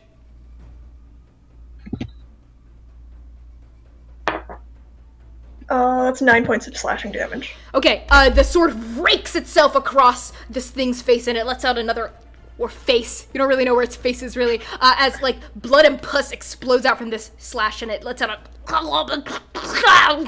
as it seems to really be on its last legs. Maybe, like, 1 or 2 more really good hits could take it out. Yeah. Is that your turn? Yes. Okay, at the end of your turn, what is Dewey's armor class again? It is 14, right? Yep. Okay, 14. Let's see. Ooh! It's that thing that threw a bone at me. That's a nat 20. Ouch. That's a nat 20. You are going to take... I'm just gonna roll double damage for that. 5, 6, 10, 12, 13. 13 points of piercing damage. Was it doubled? That was the doubled. Okay. Yeah. So it's not 28. You know, it's 14. Points of piercing damage as another like tooth like arcs from the darkness and lodges itself solidly into your left shoulder, and it pierces through and it jams halfway through your bone and through your body, and some feathers fly up in response, and it hurts like hell. It's like lodged in there, and your arm feels numb. Your left arm feels numb. You can still move it. This is just for flavor. Yeah, that is what happens. Then. So we are going to go back to the top of the order. It is going to be mixed charred chicken. This charred chicken can't see Oka, right?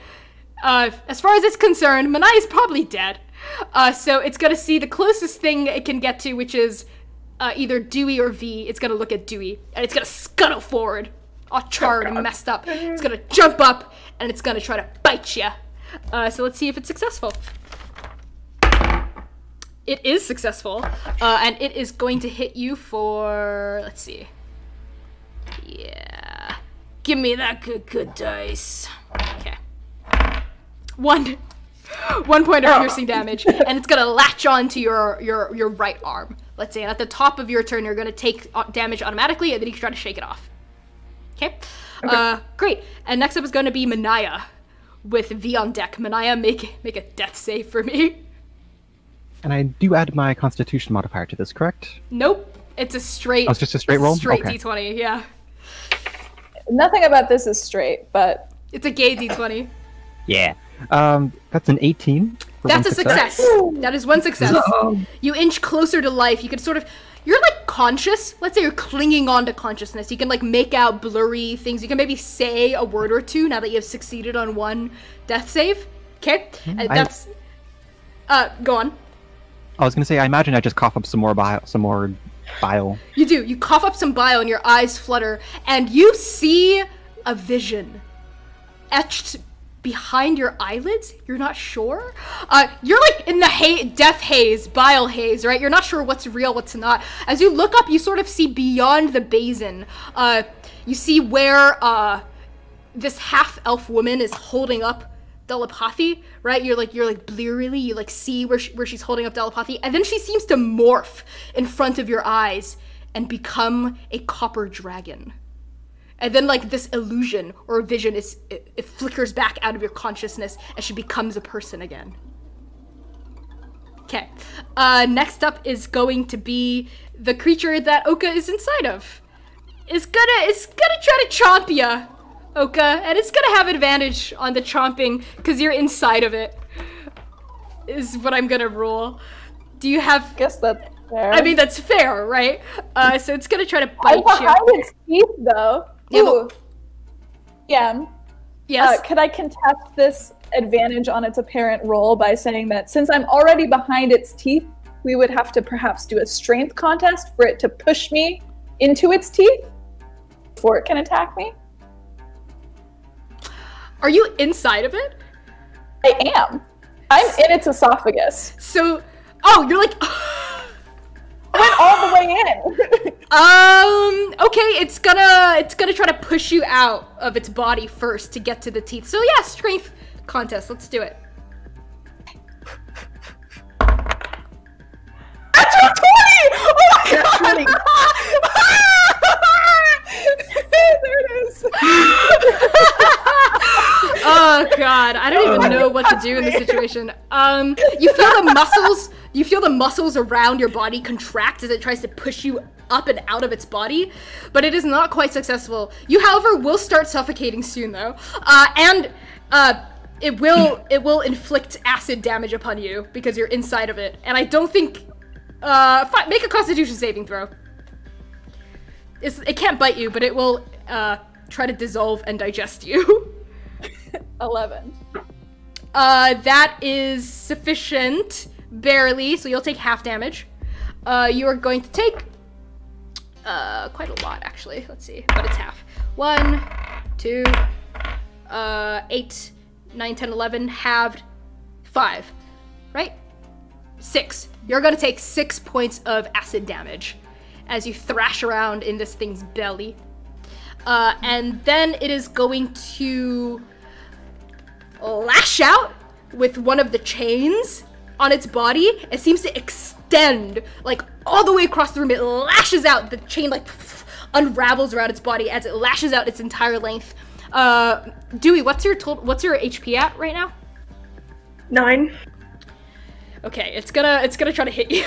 Why me? Does not succeed. Yeah, it does not succeed. Let's say you like dodge it as the chain whips over your head and it comes back to its body and it lassos back around its body again. I'm getting where it is currently around 6:28, but we did take 2 fairly long breaks. So I'm okay with going for a little bit longer just to wrap up the session. But I do want to be mindful of everyone's time. It's around 6:28 p.m. here. Okay, and that is going to be this creature's turn. Next up is going to be V. All right, I'm going to expend my final sorcery point to do a twins chromatic orb once again of fire damage. This time I'm doing it, and I'm seeing the chicken. I see Pussy Boy over there, and so I'm gonna just like, I'm going to, I'll just chuck it at the chicken, and then take the other one, and like very much as if I'm like a baseball player, I'm gonna check both bases and just kick up my leg real high, but I'm in midair, so. Kick up the leg and just whoosh as hard as I can this fire orb at Pussy guy. Sounds good. Both of them? Hell yeah. Or one? No, the first one's at the chicken. Sounds good. The first one I just quickly lob at the chicken. Sounds good. Make an attack roll. Okay, so chicken gets a 11 and other guy gets a 17. Okay, other guy gets hit. And let's say chicken, well, its AC was lowered because it was charred, so it also hits. Let's say it also hits. Yeah, so why don't you roll damage for both? Okay, for 19 for chicken. Yeah, it dies. How do you want to kill it? 19? Holy shit. I want to like... I wanted to like... hit it, explode into flames around it, and then like maybe cast a little bit of mage hand to like make it like a rotisserie situation, and then flop on the ground. Okay, it gets rotisserie and it flops onto the ground. Its charred body smoldering, and it still seems to twitch a little, like trying to, still motivated by this bloodthirst, this hunger, and then it stops twitching, and it dies. Yep. You've killed this charred chicken, and roll damage for the thing on Fleshy Boy. Okay, I threw them when I was. I'm just trying to read this one. Okay, so that's 18 points of damage on Puss Boy. 18 points of damage on Puss Boy. Sounds good. That is enough to kill it. Hell yeah, V. How does it die? With Oka inside of it. Okay, Oka's inside of it. So how do you kill it? So it's gonna like stop right before it hits, and like kind of like almost like it's like some AI like look around in each of the mouths, almost as if it's like looking and like try to find a mouth that Oka isn't in, and then just fly in and just engulf whatever esophagus it's in into flames. Sounds good. This orb engulfs this monstrous creature into flames, and this thing erupts into fire. And okay, let's say you get spit out. Okay, you get regurgitated by one of the mouths. And you're like hacking and slashing and cursing probably on your way out of its body. Oh, yeah. And this thing lets out a as it like turns and it gets charred from the inside out, and then it squelches onto the ground, and it seems to vibrate. It lets out an ungodly screech, and it loses its structural integrity, right? And it splashes onto the ground in a pile of rotting, acrid flesh and chains. And whatever thing was shooting teeth doesn't keep shooting teeth from you at you from the darkness. You've won. Getting shit done. Huzzah! You have won. Yay. Is anyone gonna try to stabilize? Yeah, let's Manaya? go. Okay, but here's the thing, Oh, yeah. right? I looked at my character sheet, and I posted this in chat earlier, and relentless endurance, half-orc trait. If I would go to 1 HP or to 0 HP, go to 1 instead. Missed I should it. be You alive right forgot. You forgot. But let's say your I should be relentless alive endurance. right now. Your relentless endurance can kick in right now. Let's Okay. say. So you're You not see dead. this You wake up. strange mirage, and then you suddenly feel like reinvigorated as you like pull yourself back into your body, and you. I imagine stand it up. just like collapsed and like all over me, and then everyone's looking on like, and then from the goop, this 7.5 foot tall being rises up, wipes off some bile from her eyes, and goes, "Boy, Mahu, what in the bloody hell?" And you Uh, you stand up. Okay. I would love it if Oka is tumbling out of the pus monster, Okay. and just kind of rolls gently to a stop against Manaya's feet. Okay. Battered, bloodied, puss-covered, and bruised. The four of you have emerged victorious. And these people, right, sort of stare at you stunned from the bathtub. There's a moment of silence, and then you hear the unmistakable wailing of a newborn infant. And you see the mother is cradling this bloodied kind of a dragon-like creature, like baby, part dragonborn, part elf. You see a heavily scaled elf with copper scales, and she's like cradling this baby to her chest. And you see this half-elf woman, Manaya, that you hallucinated turning into a dragon, slowly lower Dalapathi Saeed and just drop him to the ground. But keeps an eye on him and looks at the four of you and says, "You saved us." Oka spits. Okay, you spit out some blood and gunk. I'm going to try to do a really dramatic landing, but obviously, like, these are not great wings. But And as you slowly land, your wings disappear, Oh no. and you like fall into the ground. And Oka, your body no longer feels brittle. Like all of the chipped edges of your skin and bone become smooth again. it was fun while it lasted. Look, says this half-elf, I'm... Manaya takes off her bloody trench coat and walks over to the woman carrying her newborn, looks at the newborn and looks at the two teenagers and asks, "How are they?" It's the Firbolg who responds, says, "They're just fine. Thanks to you. He pauses and looks at the half-elf woman who just nods. And this Firbolg says, My name is Kaken. This," and he gestures to the Kenku boy, "this is Wairi." And gestures to the halfling girl, "This is Haipu." Gestures to the shaved head human, Jochi. Gestures to the dragonborn woman who just gave birth, Najwa. And this is our high steward, Tamba.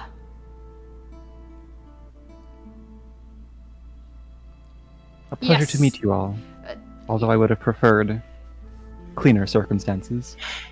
Yes, but the goddess often has different plans in store for us. Oka, did you want to say something? Yeah, maybe as whoever is speaking says the word goddess, Oka like stumbles up, like seeming to remember something, and they're gonna run and make a beeline for the caved-in explosion of the shrine butte. of the butte. They're Okay. gonna look outside. Okay. Are Oka, the stars still gone? as you run to the entrance of this explosion, you see, yes, the stars are inexplicably gone, and the land is completely plunged into impregnable shadow. You see distant fires, pinpricks of light in this otherwise blanket of darkness, and you hear on the wind the snarling and howling of strange monsters ringing across the flat plateaus of the northern Republic of Talmud.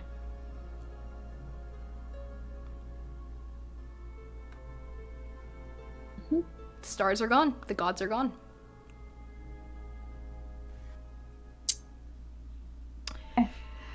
We can end there.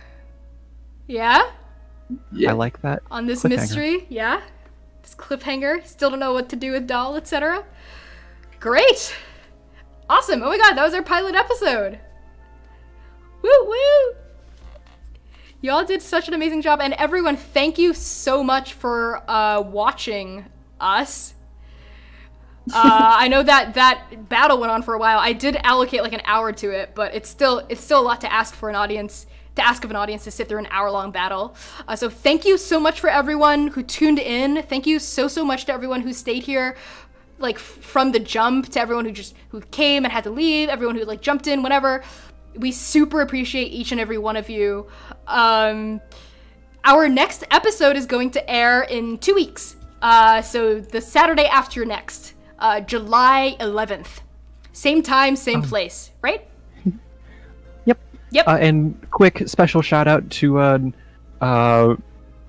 oh crap, what's your Twitch name?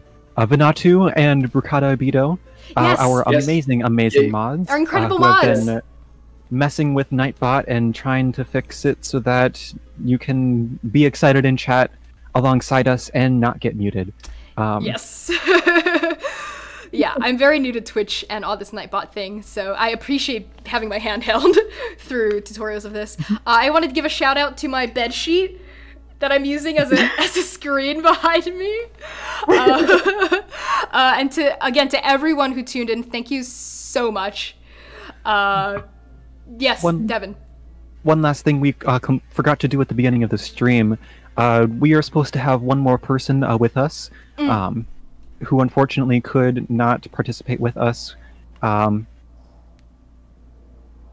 I say your name? Yeah. Yeah. Okay. Shout out to Dana if you're watching, or if you're watching the thing on YouTube afterward or listening. We love you and we wish we could be here. We know you're staying safe. We know you're taking care of yourself. Yeah. Yeah, we love you, Dana. We love you, Dana. Yeah. This world wouldn't have been possible without you. All of our, I feel like so many of my character choices and like choices about what this world could be really were like your hand is here in the world with us. Definitely. Absolutely. Maybe you can guest star later. Yeah, so does anyone else have anything they want to say? Do you just want to go around again and maybe like say who we are very quickly, maybe plug our socials? I can start. So I'm Connie. I am Daddy Issues on Tumblr and on Twitch, though I don't really stream on Twitch through Daddy Issues that much. I am by Connie Chong on Twitter. My pronouns are they, he, and she. Thank you so much for tuning in. I'm so excited. I'm the primary producer behind this and the GM, and I'm so excited to keep growing this community and growing this live stream and seeing where we go. I'm gonna pass it on to C. Oh, me? Yes. Cool. My name's C. I use they, them pronouns. I play Oka. I drew the art, the official character art that you can see on our layout here, and you can find more of that or commission me if you're into that at pi-sharp at tumblr.com or at pi-sharp-art on Twitter. Yeah. Max. I don't know where you are in the layout. Max. I'm Max. They, them, theirs. I play Dewey Quirk. I want to thank the person who I don't have their username on hand. I feel bad. Who drew the fan art already of Dewey? Oh my god! It's so good. You can find me on Instagram at Starchmonger. Yeah. Devin? All right. My name is Devin. I use they, them pronouns. I play Manaya Waidua, a half-orc, 7.5 foot, half-orc bile-covered fighter. I don't have any social medias or anything to plug. I'm blank above my face here. But stay tuned in the coming months or possibly years. I don't know, I'm putting something together. It's going to be music, so stay tuned for that. Awesome. I'll pass it on to Erica.